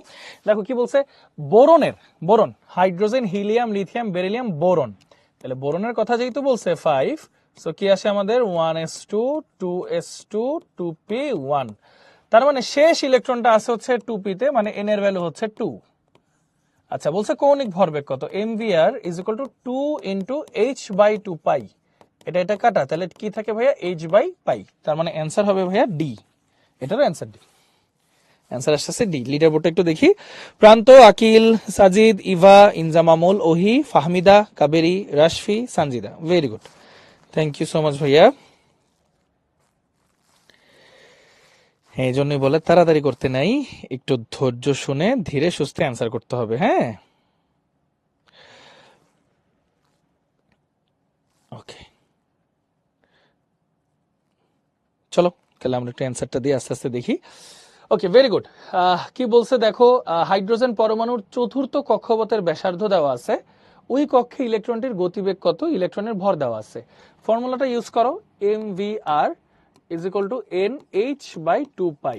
দেখি তো ভাইয়াকে একটু অ্যান্সার বলো দেখি, সবাই টিচার ইনবক্সে অ্যান্সারটা লিখে দাও না, সবাই টিচার ইনবক্সে অ্যান্সার বলো, ABC or D। হ্যাঁ, অ্যান্সারটা একটু লেখো, ABC or D।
Okay, very good, সবাই তো সঠিক অ্যান্সার দিয়ে দিছো, মাশাআল্লাহ। সো দেখো, ভর দেওয়া আছে, এম এর ভ্যালু দেওয়া আছে, এটা হচ্ছে এম এর ভ্যালু দেওয়া আছে, চতুর্থ কক্ষপথ এন এর ভ্যালু বলা আছে, আর এর ভ্যালু দেওয়া আছে, বলছে কি তোমার বেগের ভ্যালু বের করতে হবে। সেই অ্যান্সার অ্যাকচুয়ালি সি আসবে। তাও আরেকবার আমি একটু ক্রস চেক করে দেখি। সেটা হচ্ছে এন এর value 4 into 6.626 into 10⁻34 divide by 2 pi divide by M এর value 9.1 into 10⁻31 divide by R এর ভ্যালু হচ্ছে 7.5 ইন্টু 10⁻10। হ্যাঁ, 6.18 into 10⁵ 6.18 into 10⁵ metre per second. হ্যাঁ, ভেরি গুড, এটাই আমাদের অ্যান্সার আসে। ডান, সবাই পারছি, আলহামদুলিল্লাহ। আচ্ছা, বোর পরমাণু মডেলের সীমাবদ্ধতার ব্যাপারটা একটু খেয়াল করো। একাধিক ইলেকট্রন বিশিষ্ট মৌল বা আয়নের বর্ণালী ব্যাখ্যা দিতে পারে না, মানে ইলেকট্রন একটা হইলে ব্যাখ্যা দিতে পারবে, একের বেশি হলে পারবে না, এটা আমরা জানি। আচ্ছা, লাস্টেরটা একটু দেখো, দ্বিমাত্রিক কক্ষপথের ধারণা পাওয়া যায় 2D, মানে 3D যেগুলা, যেমন উপশক্তি স্তর, অরবিটাল, এগুলার ধারণা উনি দিতে পারেন নাই। মাঝখানে দুইটা একটু খেয়াল করো। আচ্ছা ভাইয়া, তোমরা তো এখন একটা জিনিস জানো, অলরেডি ফিজিক্সে পড়ছো, যেখানে চৌম্বক ক্ষেত্র আছে সেখানে তড়িৎ ক্ষেত্র আছে, আবার যেখানে তড়িৎ ক্ষেত্র আছে সেখানে চৌম্বক ক্ষেত্র আছে, এটা তো আমরা সবাই জানি, তাই না? সো এখানে দেখো, মাঝখানে দুইটা কথা লেখা আছে। একটা হচ্ছে একটি বর্ণালী রেখা একাধিক সূক্ষ্ম রেখায় বিভক্ত, এটা যদি চুম্বক ক্ষেত্রের সাহায্যে ব্যাখ্যা দেওয়া হয় সেটাকে জিম্যান প্রভাব বলে, তড়িৎ ক্ষেত্রের সাহায্যে প্রভাব মানে ব্যাখ্যা দেওয়া হলে স্টার্ক প্রভাব বলে। তো আমি ভাবে মনে রাখতাম টনি স্টার্ক, আয়রন ম্যান, কারেন্টের সাথে রিলেটেড, সো স্টার্ক প্রভাব, আর বাকিটা চুম্বকের সাথে জিম্যান প্রভাব। হ্যাঁ, আচ্ছা, তো এখন তোমাদেরকে একটা জিনিস বলি, ঘটনাটা একটু খেয়াল করো। দেখো, তোমরা এই যে আমার একটা জ্যাকেট দেখতে পাচ্ছ, দূর থেকে তো এটা একটা মানে ওয়ান পিস জ্যাকেট লাগতেছে, কিন্তু যত তুমি এটাকে জুম করবা, যত সূক্ষ্মভাবে দেখবা, তত দেখবে এগুলো অনেকগুলো সুতা দিয়ে তৈরি হয়েছে, তাই না? এই যে সুতা, এই সুতাকেও যত জুম করবা দেখবে এগুলো আবার মাল্টিপল সুতা দিয়ে তৈরি, বিভিন্ন লেয়ারে লেয়ারে তৈরি। মানে বুঝাইতে চাচ্ছি, আমরা দূর থেকে যে একটা বর্ণালী রেখা দেখতে পাই, তুমি যত এটাকে তড়িৎ ক্ষেত্র বা চুম্বক ক্ষেত্রের মধ্যে দিবা, তত কি হবে, সেটা আরো জুম ইন হবে। জুম ইন হয়ে তখন আমরা দেখতে পারবো এটা আসলে একটা লাইন না, ওটা একাধিক সূক্ষ্ম রেখায় বিভক্ত, একাধিক সূক্ষ্ম রেখায় বিভক্ত। এই ব্যাখ্যাটা উনি দিতে পারেন নাই। এটা কারেন্টের ক্ষেত্রে যদি বলি, তড়িৎ ক্ষেত্রের প্রভাবে যদি হয় সেটাকে স্টার্ক প্রভাব বলে, চৌম্বক ক্ষেত্রের প্রভাবে হইলে জিম্যান প্রভাব বলে, উনি এই ব্যাখ্যাটা দিতে পারেন নাই। এটাই হচ্ছে ঘটনাটা, বুঝছো? খুবই সহজ, সিম্পল একটা আলোচনা। সো এগুলা কিন্তু মাঝে মাঝে কখতে দিয়ে দেয় ভাইয়া, সবাই তো পারবো ইনশাল্লাহ, তাই না? বলো তো।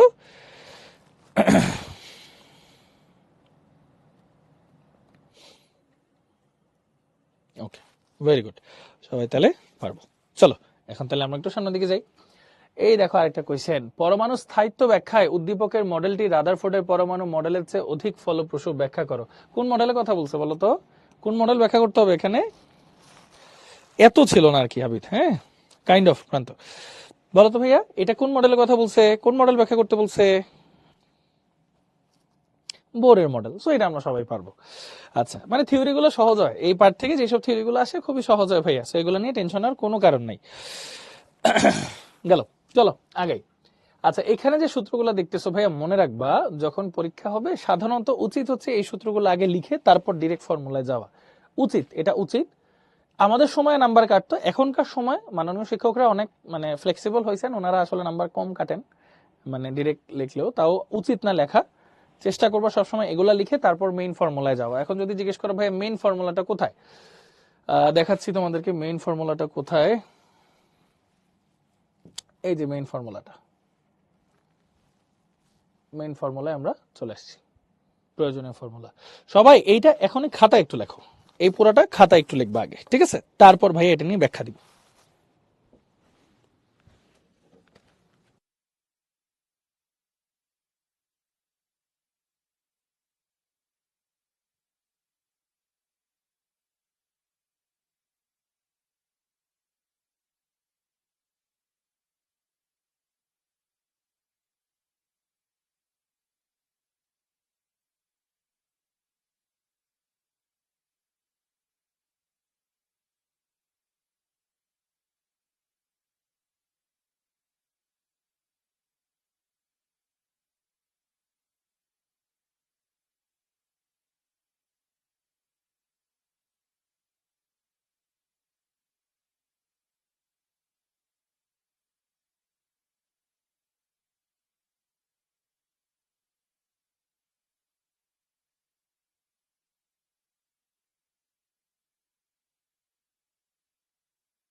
ওকে, সবাই লিখছো? Very good. হ্যাঁ, কোথায় বলতেছো? হুম, আরেক সেকেন্ড, হ্যাঁ ঠিক আছে, গুড, ভেরি গুড, আরেক সেকেন্ড, চমৎকার। চলো, কি বললো এটা? জহির, হ্যাঁ জহির ভাইয়া, ভেরি গুড, গুড শার্প আইস, ভেরি গুড। আচ্ছা চলো, প্রথম কোয়েশ্চেন কি বলছে? হাইড্রোজেন পরমাণু নিউক্লিয়াস হতে তৃতীয় অরবিটের দূরত্ব কত? বের করো। থ্যাংক ইউ আকিল ভাইয়া, থ্যাংক ইউ সো মাচ। লিখে ফেলো একটু, হাইড্রোজেন পরমাণু নিউক্লিয়াস হতে তৃতীয় অরবিটের দূরত্ব কত?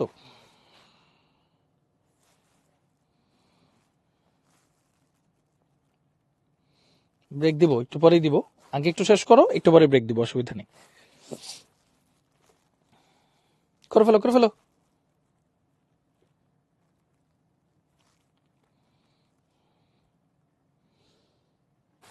প্রান্ত অ্যান্সার দিছো, আবিদ, আলিভা,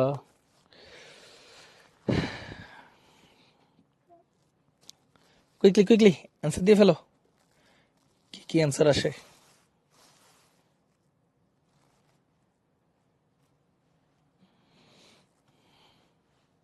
আচ্ছা, কি বলছে? তৃতীয় হাইড্রোজেন পরমাণু যেহেতু বলছে ভাইয়া, জেড এর ভ্যালু 1 উইদাউট এনি ডাউট। তৃতীয় অরবিটের কথা যেহেতু বলছে, এন এর ভ্যালু হচ্ছে 3, এন এর ভ্যালু হচ্ছে 3, শেষ, সুন্দর। এরপরে কাজটা কি? এরপরে কাজটা হচ্ছে দেখো, R3, আমনে আর এন এর ফর্মুলা তো আমরা জানি, আর এন সহজ ফর্মুলা হচ্ছে 0.53 into N square by Z, unit হচ্ছে অ্যাংস্ট্রম। তো এটাতেই করো, 0.53 ইন্টু এন এর ভ্যালু হচ্ছে 3 স্কোয়ার, জেড এর ভ্যালু হচ্ছে 1 অ্যাংস্ট্রম। তাহলে মোটামুটি কত আসে?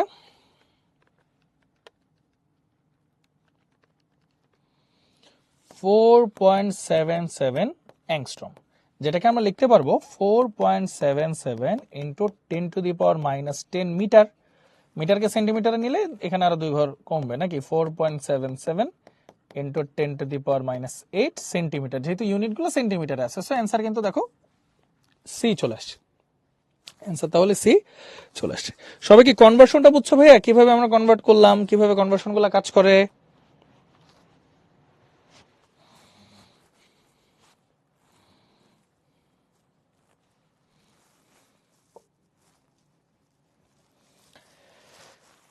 ওকে, তাহলে কনভার্সনগুলো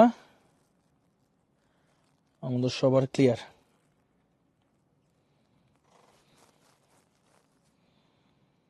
0.53 কেন হলো?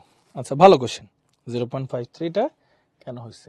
এই যে এইখানে বেসিক যে ফর্মুলাগুলো ছিল, যে এই ফর্মুলাগুলো থেকে আসলে আসে, যে এই ফর্মুলাগুলোতে তুমি যদি ধরো এসআই ইউনিটগুলো বসাও, সেই ক্ষেত্রে এই ভ্যালুগুলো আসবে।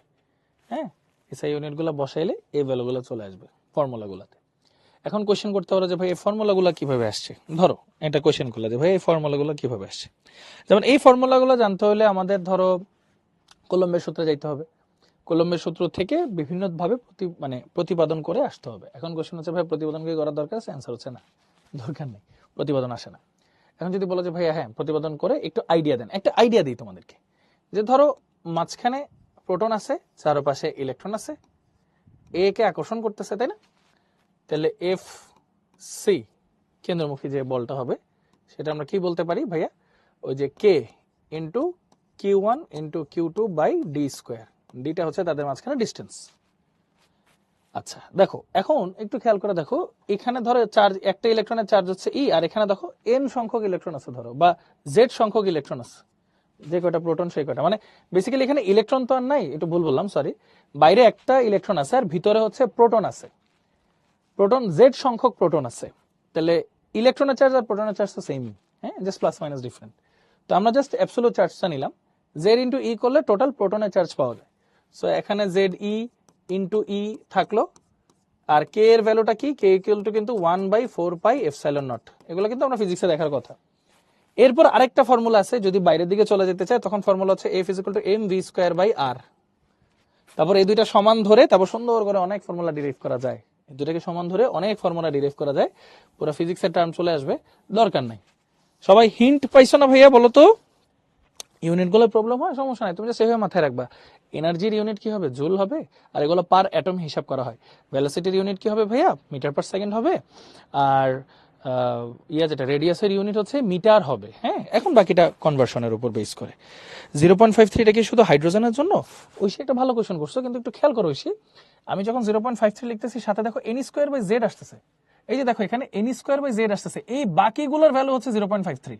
এন স্কোয়ার বাই জেড আসলে যে কারো জন্যই হইতে পারে। যেমন জেড এর ভ্যালু 1 হইলে হাইড্রোজেন, আমি যদি বলতাম লিথিয়াম, হাইড্রোজেন, হিলিয়াম, লিথিয়াম, তাহলে জেড এর ভ্যালু 3 হইতো। যদি বলতাম beryllium, hydrogen, helium, lithium, beryllium, Z এর ভ্যালু 4 হইতো। বুঝতে পারছো? এইভাবে করে চেঞ্জ হবে। ওকে, ক্লিয়ার? সবাই কি বুঝছে ভাইয়ের কথা?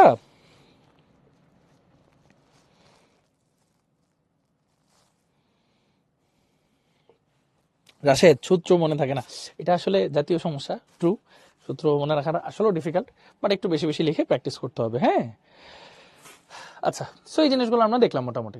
এখন চলো একটা কোশ্চেনের অ্যান্সার করি। একটা কোশ্চেনের অ্যান্সার নিয়ে ধরো তারপর ব্রেক দিব না। দেখো কি বলছে, আর্গের ওই যে কনভার্সনটা দেখাই দিছি মাঝারুল। হ্যাঁ, দেখো কি বলছে, বেরিলিয়াম 3+ আয়নের তৃতীয় শক্তি স্তরের ব্যাসার্ধ নির্ণয় করো এবং পরিধি নির্ণয় করো। দেখি তো এটা তোমরা কি বুঝছো, তোমরা নিজেরা একটু ট্রাই করো ভাই, একটু পরে করাই দিব না, তোমরা আগে নিজেরা ট্রাই করো।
বাহ, সবাই তো খুব অ্যান্সার দিছো, হ্যাঁ মাশাল্লাহ।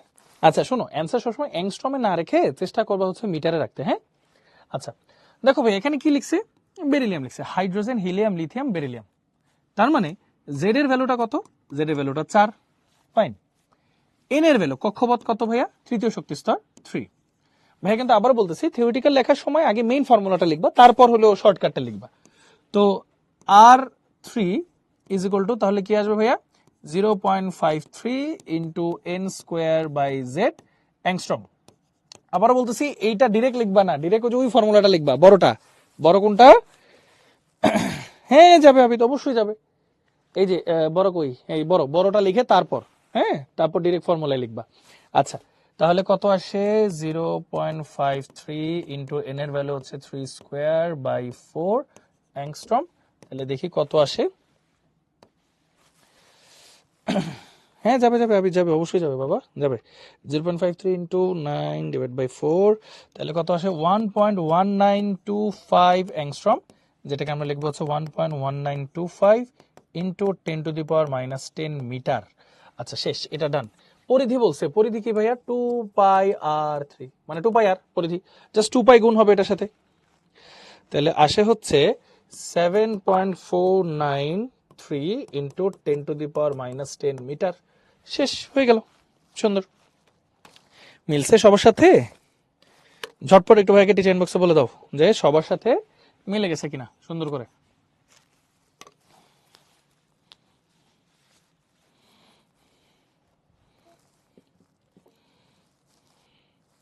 সবার সাথে মিলে গেছে, তাই তো? আচ্ছা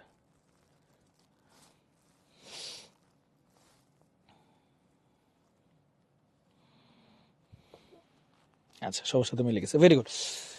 আচ্ছা ওকে, একটু জন্য ভুলেছে, সমস্যা নাই, সলভ হয়ে যাবে আস্তে আস্তে ইনশাল্লাহ, সলভ হয়ে যাবে, সমস্যা নেই, ইভেনচুয়ালি এগুলো সলভ হয়ে যাবে। ওকে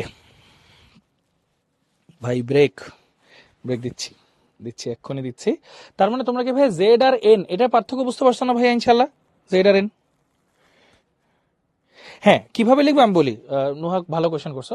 ফার্স্টে আর লিখে ওই যে এন স্কোয়ার বাই জেড, ওই যে পাই এম জেড স্কোয়ার, ওই ফর্মুলাটা লিখবা আর কি, হ্যাঁ যা যা ছিল ফর্মুলাতে, ফর্মুলা লিখে তারপর সেকেন্ড লাইনে এটা লিখবা ডিরেক্ট, কোনো সমস্যা নেই, হ্যাঁ আগে মেইনটা লিখো, বেটার। আচ্ছা তাহলে জেড আর এন এর পার্থক্য আশা করি আমরা সবাই বুঝে গেছি, ওকে। আচ্ছা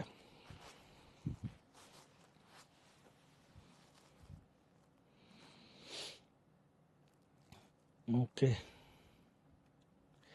3+ দিল যে, কোনটা 3+ বাবা বলো তো। থ্রি, এই যে দেখো তৃতীয় শক্তি স্তর, ইনের ভ্যালু 3। ও বেরিলিয়াম 3+ কেন দিছে, এটা আসলে ওই যে বোরের যে সূত্রগুলা সেগুলো সাধারণত কিসের জন্য খাটে, যাদের ইলেকট্রন একটা তাদের জন্য খাটে না, এই জন্য দিছে। বেরিলিয়াম 3+ এর ইলেকট্রন কয়টা, একটা না, এই জন্য, বুঝতে পারছো। হ্যাঁ লিখে যত বড় করা যায় প্রান্ত, ভেরি গুড। হ্যাঁ হাইফা বুঝছো।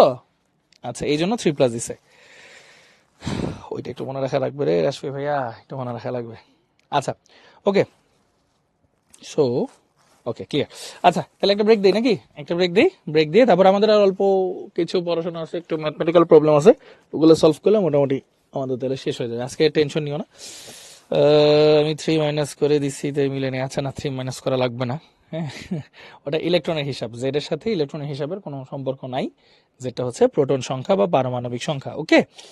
আচ্ছা সো কত, 45 বাজে তো, 10 মিনিট একটা ব্রেক নাও, ব্রেক নিয়ে তারপর আবার তাড়াতাড়ি টাইম মতো চলে আসো, ধরো 55 56 দিকে চলে আসো, হ্যাঁ টাইম মতো, তারপর আমরা আবার কন্টিনিউ করবো, হ্যাঁ। আর মাঝখানেও ভাইয়া আসতে পড়তে পারি গল্প করার জন্য, আপাতত আসবো না, ব্রেক নাও, ঠিক আছে, থ্যাংক ইউ সো মাচ সবাইকে।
ওকে, সো আমাদের ব্রেক টাইম ওভার। আমরা সবাই কি চলে আসছি? একটু বলেন দেখি টিচার ইনবক্সে সবাই কষ্ট করে।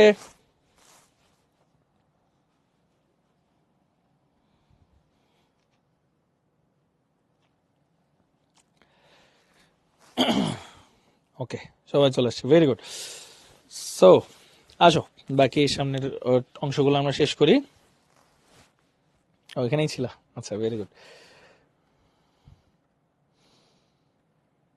আজকে তোমাদের কি ক্লাস ছিল ফার্স্ট শিফটে? ফিজিক্স না বায়োলজি ছিল, কোনটা ছিল আজকে?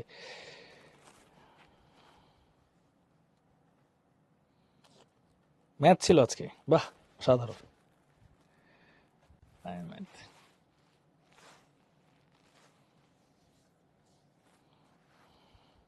পড়াশোনা ঠিকঠাক করতেছো তো সবাই? পড়াশোনা ঠিকঠাক করো কিন্তু।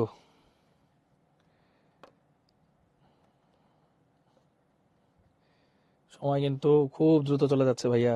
হুম, পড়াশোনা করতে হবে, ভালো রেজাল্ট করতে হবে।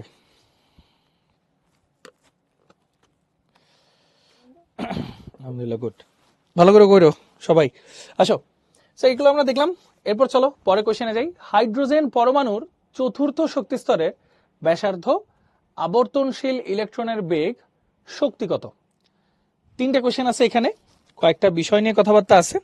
ওইটা আছে ভাইয়া, সামনে আছে ইনশাল্লাহ, প্রান্ত কোনো অসুবিধা নেই। হ্যাঁ, ইনশাল্লাহ দোয়া তো থাকবে ভাইয়া, অবশ্যই দোয়া থাকবে।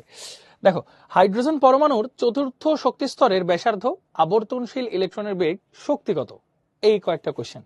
সো এখানে দেখো, হাইড্রোজেন পরমাণুর চতুর্থ শক্তি স্তরের কথা বলছে। সো যেহেতু হাইড্রোজেন পরমাণু বলছে, তাহলে বুঝতেই পারতেছো জেড, প্রোটন সংখ্যা কয়টা? একটা। চতুর্থ শক্তি স্তর বলছে, তাহলে এন এর ভ্যালু কত? 4। এখন বলছে ব্যাসার্ধ, বেগ এবং হচ্ছে শক্তি কত। নাও এটা ঝটপট এখন করে ফেলো, দেখি করে ভাইয়াকে টিচার বক্সে অ্যান্সারটা দিয়ে ফেলো।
ওকে, সো চলো দেখি সবাই তো অ্যান্সার দিয়ে ফেলছো, এখন ভাইয়া একটু সলভ করি।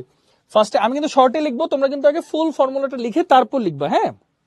আচ্ছা, তাহলে আগে হচ্ছে ব্যাসার্ধ R4, তাহলে কত আসবে 0.53 ইন্টু 10⁻⁻10, আগেই লিখে ফেললাম, মিটারে নিয়ে নিবো, হ্যাঁ, ইন্টু n²/z, তার মানে 4²/1 মিটার। তাহলে এখন ডিরেক্ট অ্যান্সারটা চলে আসবে আমাদের মিটারে, হ্যাঁ। হ্যাঁ, এখনই বলতেছে হয়েছে কিনা, সবাই একটু কারেক্ট করো। 0.53 ইন্টু 16, হ্যাঁ, তাহলে আসা হচ্ছে 8.48 ইন্টু 10⁻⁻10 মিটার। ওকে ফাইন, প্রথম অ্যান্সার আমরা পেয়ে ফেলছি। দ্বিতীয়টা হচ্ছে আবর্তনশীল ইলেকট্রনের বেগ V4 is equal to 2.18 into 10⁶ Z/n, Z/n, হ্যাঁ, Z/n মিটার পার সেকেন্ড। তাহলে এখানে অ্যান্সারটা আসতেছে হচ্ছে 2.18 ইন্টু 10⁶ ডিভাইড বাই 4, তাহলে অ্যান্সার আসে 5.45 ইন্টু 1 2 3 4 5 10⁵ মিটার পার সেকেন্ড, এটা চলে আসছে। অ্যান্ড ফাইনালি আরটা হচ্ছে শক্তি E4, E4টা কত আসে -2.18 ইন্টু 10⁻⁻18 Z²/n², হ্যাঁ, জুল পার অ্যাটম। তোমরা ইলেকট্রন ভোল্টও নিতে পারো। সো -2.18 ইন্টু 10⁻⁻18 ডিভাইড বাই 16, তাহলে আসা হচ্ছে -1.3625 ইন্টু 10⁻⁻19 জুল পার অ্যাটম। তাহলে এটা হচ্ছে তিনটা অ্যান্সার। ভাইয়া তোমাদের সবার সাথে কি অ্যান্সারটা মিলছে? একটু বলো দেখি টিচার ইনবক্সে কষ্ট করে।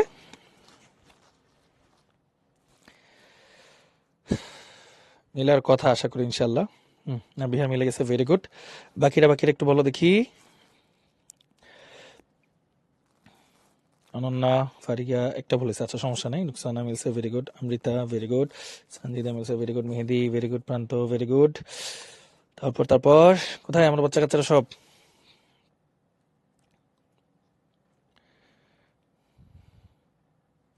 Farin, Sifati, very good. Nafiz, very good. হ্যাঁ, সবগুলো মিলছে, তাই তো?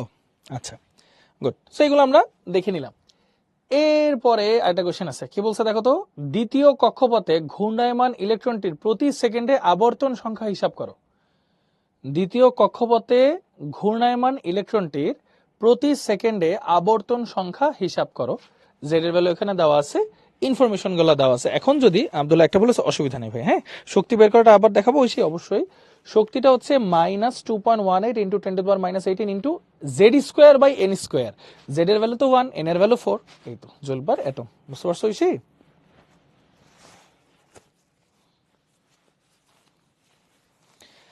আচ্ছা, তাহলে এটার সাথে করেসপন্ডিং একটা ম্যাথ আমি এক্সট্রা করতে দিই নাকি? দাঁড়াও, এটার সাথে করেসপন্ডিং একটা এক্সট্রা ম্যাথ আমি করতে দিই। আচ্ছা, করেসপন্ডিং ম্যাথটা আমি একটু পরে দিব, দাঁড়াও, আগে বাকি ম্যাথগুলো শেষ করি, তারপর দিচ্ছি। আচ্ছা, যেটা নিয়ে কথা বলতেছিলাম, দ্বিতীয় কক্ষপথে ঘূর্ণায়মান ইলেকট্রনটির প্রতি সেকেন্ডে আবর্তন সংখ্যা হিসাব করো। এটা কিভাবে করবে আমি তোমাদেরকে বলি। আবর্তন সংখ্যা বের করার সিস্টেম হচ্ছে, আবর্তন সংখ্যা প্রতি সেকেন্ডে বলছে কিন্তু, হ্যাঁ, প্রতি সেকেন্ডে। তাইলে তুমি কি করবা, উপরে বেগটা বের করবা, নিচে 2πr পরিধি দিয়ে ভাগ করে দিবা, শেষ। এটাই হচ্ছে আবর্তন সংখ্যা প্রতি সেকেন্ডে, পার সেকেন্ড। তাহলে অ্যান্সারটা পার সেকেন্ডে আসবে। এই হইলো ঘটনাটা। নাও সবাই একটু এটা ট্রাই করো, দেখি পারছো কিনা। হ্যাঁ, ঐশী এটা কিভাবে আসলো? ওই যে ওই ফর্মুলা থেকে ঐশী, দাঁড়াও,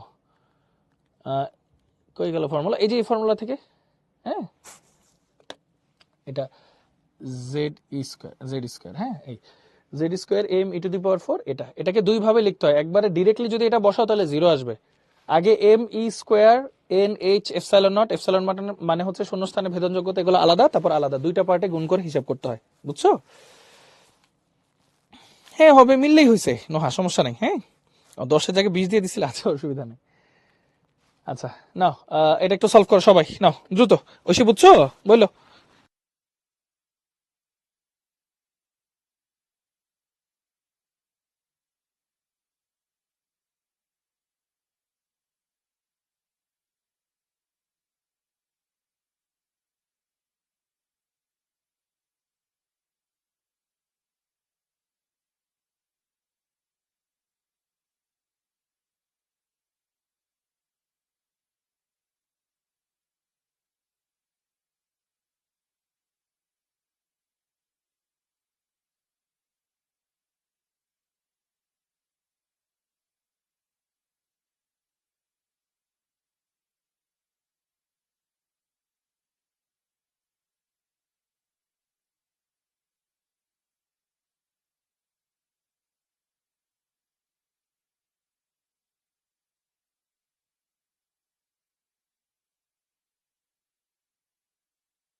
ওকে, সবাই বের করছো? আরে এক একজন এক এক অ্যান্সার কেন? দাঁড়াও দেখি ভাইয়া করি। দ্বিতীয় কক্ষপথে ঘূর্ণায়মান ইলেকট্রনের প্রতি সেকেন্ডে কয়টি আবর্তন সংখ্যা? আচ্ছা আগে বেগ বের করি। দ্বিতীয় কক্ষপথ বলছে যেহেতু এন এর ভ্যালু হচ্ছে 2 v2, তাহলে 2.18। আগে কিন্তু মূল সূত্র লিখবো, তারপর এটা লিখবো into 10⁶ Z by N metre per second. তারপর দেখি কি লেখা যায়।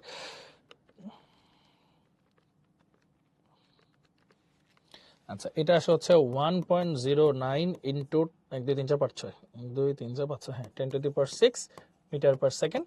আর আর টু নাকি, হ্যাঁ ব্যাসার্ধ লাগবে আর টু, তাহলে 0.53 ইন্টু 10⁻⁻10 ইন্টু N square by Z metre.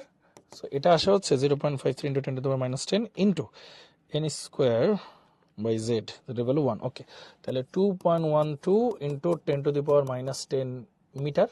So এটাকে যদি আমরা এখন ভাগ করি, 1.09 into 10⁶ divide by 2 pi into 2.12 into 10⁻10, তাহলে অ্যান্সার আসে হচ্ছে 8.183 ইন্টু 10⁻14, 8.183 ইন্টু 10⁻14 পার সেকেন্ড। এরকম আসা উচিত আমাদের অ্যান্সার। বলো মিলছে?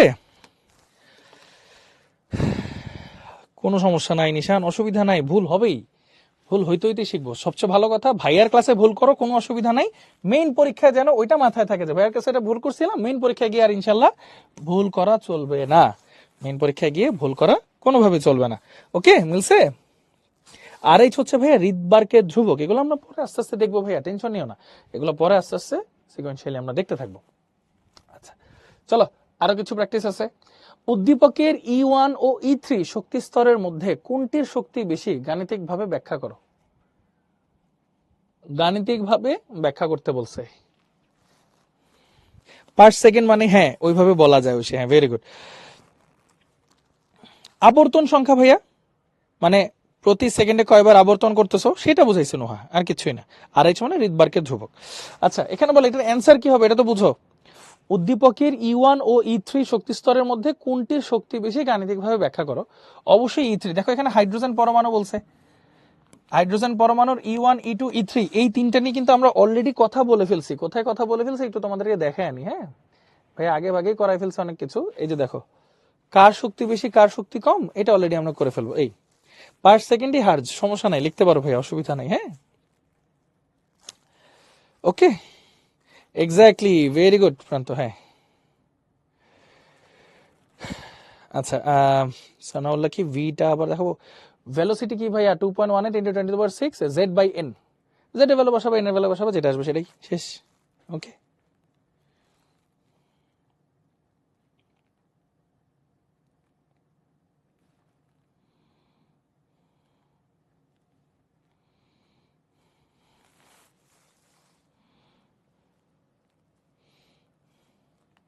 ভেরি গুড প্রান্ত, বুঝছো সানাউল্লাহ?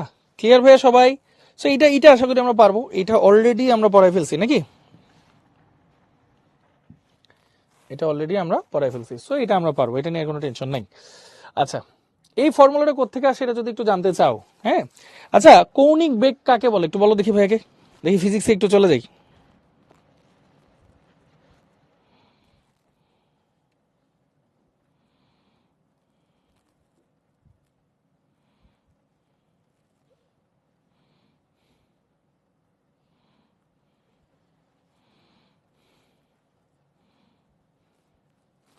মনে আছে? এই দেখো জাস্ট একটু হিন্ট দিই, V is equal to R omega, এই যে কৌণিক বেগ। আবার এটাকে লেখা যায় R into 2 pi N, N হচ্ছে আবর্তন সংখ্যা, ঠিক আছে? তাহলে শুধু এন ইজ ইকুয়াল টু কি আসে, ভি বাই 2 পাই আর। বুঝতে পারছো ফর্মুলা কোথেকে আসছে? ক্লিয়ার এখন ফর্মুলা কোথেকে আসছে বুঝছো? বলো সবাই সবাই ঝটপট। বাহ দারুন, সবাই তো সংজ্ঞা লিখে ফেলছো, হ্যাঁ মার্শাল্লাহ, গুড। এই আচ্ছা আমি জাস্ট ওখানে লিখছিলাম, ভাবছিলাম তোমরা ফিজিক্সে পড়ছো, বাট তাও দেখাই দিলাম আর কি, হ্যাঁ সমস্যা নেই। আচ্ছা এটা দেখলাম, এইটা তো আগেও দেখছি, এটা তো সি হবে অ্যান্সার, এটা আমরা আগেও দেখছি। আচ্ছা দেখো রেখা বর্ণালী কি, এইটা আমাদের দেখার দরকার নাই। আইআর এটা দেখার দরকার নেই, কম্পাঙ্ক দেখার দরকার নেই, আলফা কণা কাকে বলে পারি, বর্ণালীও এখন দেখার দরকার নেই, বিকিরণও দেখার দরকার নেই, জিমেন প্রভাব কি পারি, এটা দেখছো কোশ্চেন কিভাবে আসে। তারপর একটি মাত্র ইলেকট্রন থাকা সত্ত্বেও হাইড্রোজেনের পারমাণবিক বর্ণালীতে অনেকগুলো রেখা সৃষ্টি হয় কেন? ওই যে আমরা তো জানি বিভিন্ন স্তর থেকে লাফালাফি করে, তাই হ্যাঁ এই বর্ণালীতে আমরা দেখবো রেখা বর্ণালীতে মৌল শনাক্তকরণ পরে দেখবো। এই যে এটা একে অপর আইসোটোন কেন, নিউট্রন সংখ্যা সমান, বর্ণালী কিভাবে সৃষ্টি হয়, পাসপোর্ট। আচ্ছা এই কোশ্চেনের অ্যান্সার কি ভাই একটু বলো দেখি। লিথিয়াম 2+ এর ক্ষেত্রে বোর তত্ত্ব প্রযোজ্য কেন, একটু বলো তো।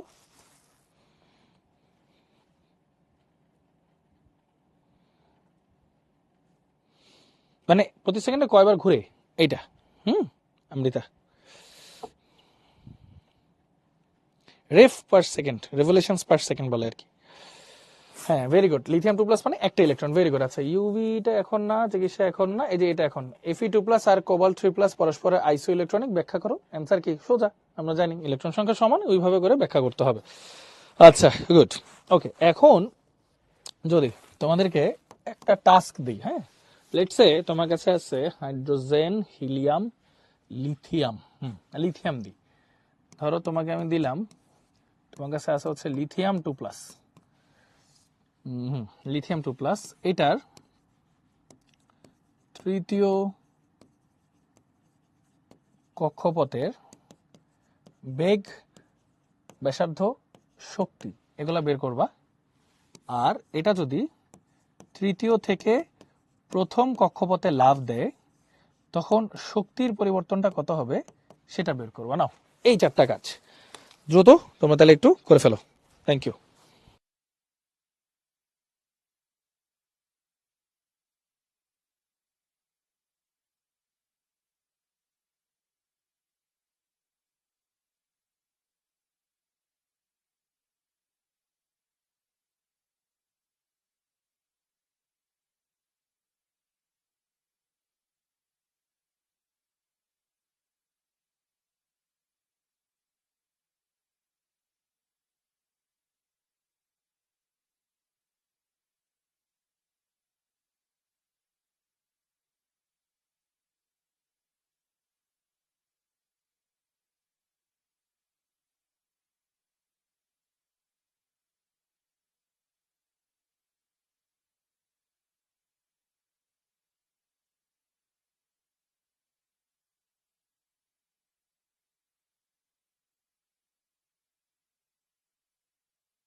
ওকে, লিখে ফেলছো? চলো দেখি কি অবস্থা। লিথিয়াম 2+ বলছি, তাই না? লিথিয়াম 2+ যেহেতু বলছি, জেড এর ভ্যালুটা তাহলে কত আসে? হাইড্রোজেন, হিলিয়াম, লিথিয়াম, তাহলে 3। আচ্ছা, আর এইখানে যদি আসে ফার্স্টে যদি ভি বের করি, V3 তৃতীয় কক্ষপথ, তাহলে 2.18 into 10⁶ into Z by N metre per second. এখন শুধু ভ্যালুগুলো বসাবো। 2.18 ইন্টু 10⁶, জেড এর ভ্যালু হচ্ছে কত? 3, এন এর ভ্যালু হচ্ছে 3 মিটার পার সেকেন্ড। সো কাটাকাটি যাবে সুন্দর করে, এটাই থাকবে 2.18 ইন্টু 10⁶ মিটার পার সেকেন্ড। সুন্দর, প্রথম অ্যান্সারটা ডান।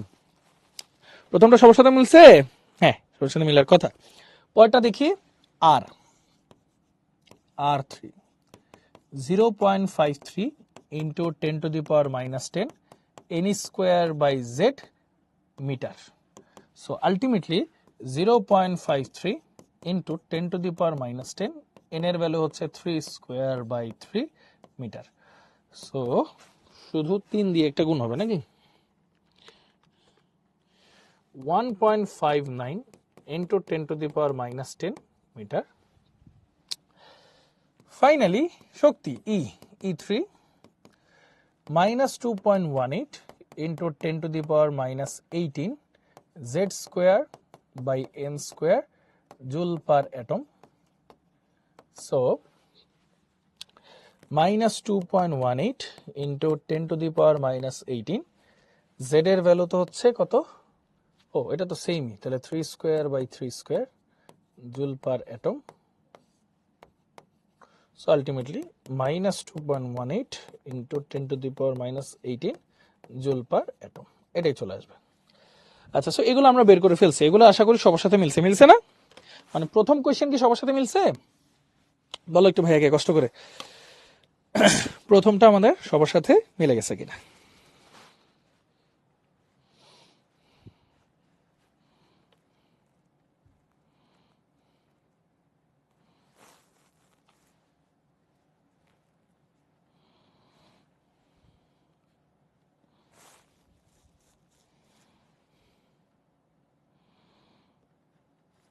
আচ্ছা, প্রথমটা সবার সাথে মিলছে নাকি?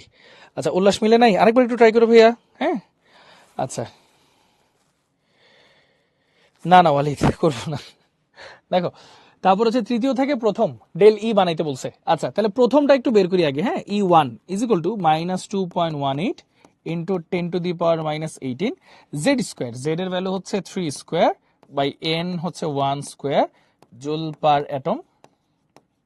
সো এখানে অ্যান্সারটা আসে হচ্ছে, দেখো,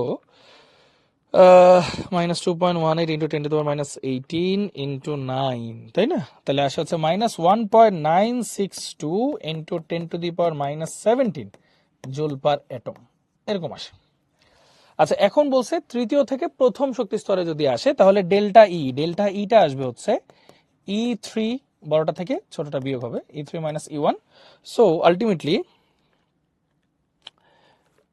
2.18 ইন্টু 10⁻⁻18। ওকে, তাহলে অ্যান্সার আসা উচিত হচ্ছে, দাঁড়াও, মাইনাস 1.9, সরি আগে তো E3, minus 2.18 into 10⁻⁻18 plus 1.962 into 10⁻⁻17। তাহলে অ্যান্সার আসে 1.744 ইন্টু 10⁻⁻17 জুল পার অ্যাটম, এরকম আসা উচিত। বলো, এটা কি সবার সাথে মিলছে?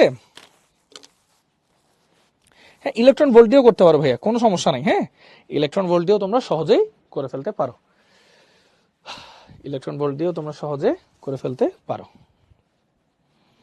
আখিল, সমস্যা নেই, আমরা অর্গানিকে যাই, আস্তে আস্তে সব সমাধান হয়ে যাবে, টেনশন নিও না ভাইয়া, আগে থেকেই টেনশন নেওয়ার কোনো প্রয়োজন নাই।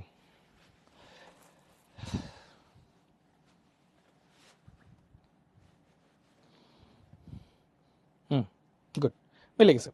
সো দেখো, এই যে আজকে যে আমরা টপিকগুলো পড়লাম, তোমরা সবাই একটু মনোযোগ দিয়ে শুনো। হ্যাঁ, আজকে আমরা যে টপিকগুলো পড়লাম, ধরো রাদারফোর্ডের পরমাণু মডেল, বোর পরমাণু মডেল, হ্যাঁ, এবং এই রিলেটেড যেগুলা ম্যাথমেটিক্যাল প্রবলেমগুলো আছে, তারপর তাদের সীমাবদ্ধতা, তারপর হচ্ছে তাদের সাফল্য, তারপর তাদের কম্পারিজন, তুলনা যে ব্যাপারগুলো আছে, হ্যাঁ, এগুলা থেকে যদি ইনশাল্লাহ কোয়েশ্চেন আসে, তোমরা বলো পারবা না? ইনশাল্লাহ ভাইয়া পারবো।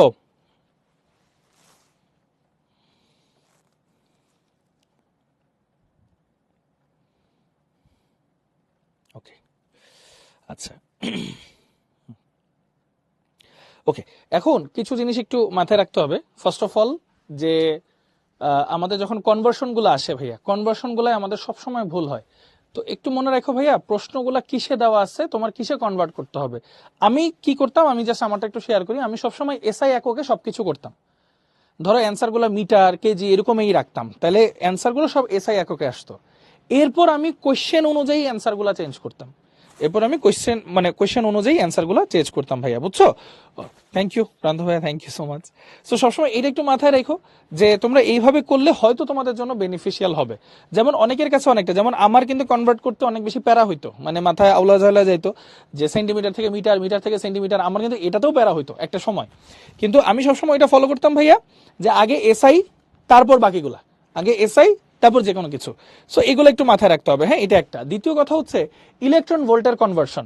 ইলেকট্রন ভোল্টের কনভার্সন গুলোও কিন্তু ভাইয়া ওই যে কি করবা, জুলকে যদি ইলেকট্রনের চার্জ বা প্রোটনের চার্জ যেটাই বলো 1.6 × 10⁻19 দিয়ে ভাগ করে দাও, তাহলে কিন্তু ইলেকট্রন ভোল্ট চলে আসবে ভাইয়া। হ্যাঁ, আচ্ছা, আরেকটা বিষয় ভাইয়া, যখন আমরা রিটেন গুলা লিখবো ভাইয়া, হ্যাঁ মনে রাখবা, রিটেন যখন লিখবো এই ডিরেক্ট ফর্মুলা গুলা না লিখে ওই সাব ফর্মুলা গুলো আগে লিখবো, সাব ফর্মুলা গুলো লিখে তারপরে এই ফর্মুলা গুলো লিখবো, তাহলে ভালো হবে। হ্যাঁ, নলে কিন্তু ভুল থেকে যাবে, এটা একটু মাথায় রেখো।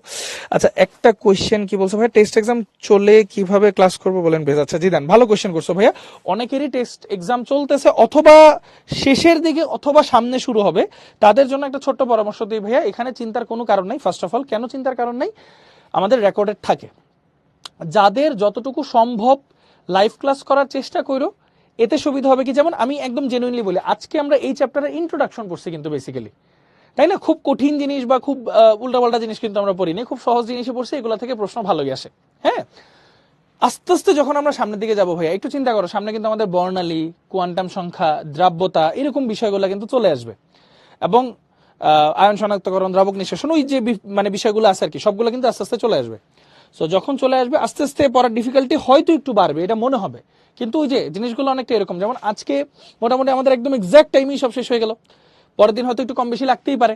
তো এটাই বললাম যে তোমরা জাস্ট একটু ধৈর্য ধরে চেষ্টা করবা লাইভ ক্লাসটা করতে। কেন বললাম, লাইভ ক্লাস করলে বিভিন্ন কোয়েশ্চেন করতে পারবা, ভাইয়াও সাথে সাথে অ্যান্সার দেওয়ার চেষ্টা দিতে পারবো, এটা একটা হিসাব।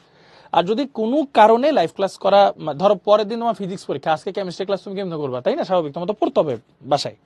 তো তুমি আর্কাইভ দেখে অ্যাটলিস্ট পিডিএফটা অ্যাটলিস্ট দেখো, মানে ফিজিক্সের, ধরো পরের দিন ফিজিক্স পরীক্ষা, হ্যাঁ টেস্ট পরীক্ষা, আগের দিন অ্যাটলিস্ট ওই চ্যাপ্টারে যেই যেই বিষয়ের উপর পরীক্ষা সেগুলোর পিডিএফ গুলো একটু দেখে যাও, দরকার পড়লে যে অংশ বুঝতেছো না সেটার রেকর্ডের অংশটা দেখে ফেলো। হ্যাঁ, তাহলে তোমাদের সবার জন্য ভালো হবে। ওকে, রাশেদ, কি ডিরেক্ট ফর্মুলা লিখলে কি প্রবলেম হবে? ভাইয়া দেখো, হয় কি, আগের কালে যখন আমরা স্টুডেন্ট ছিলাম, আমাদের শিক্ষকরা এটা কেটে দিত সরাসরি ডিরেক্ট ফর্মুলা লিখলে। এখনকার দিনে শিক্ষক মন্ডলীরা অনেক অ্যাডভান্সড, ওনারা আসলে কাটেন না, কিন্তু তারপরও যদি কেটে দেয়, এই রিস্ক নেওয়ার দরকার নেই। আমি ধরেই নাও কেটে দিবে, এজন্য বড় ফর্মুলাটা লিখে তারপর শর্টকাটে যাবা। হ্যাঁ, এটা সবসময় বুদ্ধিমানের কাজ হবে। ওকে, বুঝতে পারছো?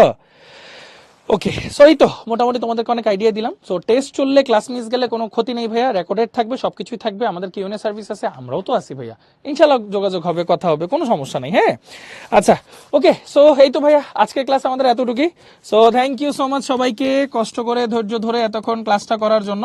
হোপফুলি সবাই ক্লিয়ারলি সবকিছু বুঝতে পারছো। সবাই ভালো থাকো, সুস্থ থাকো, ইনশাআল্লাহ বেঁচে থাকলে সামনে দেখা হবে, কথা হবে। টিল দেন, আল্লাহ হাফেজ, আসসালামু আলাইকুম সবাইকে।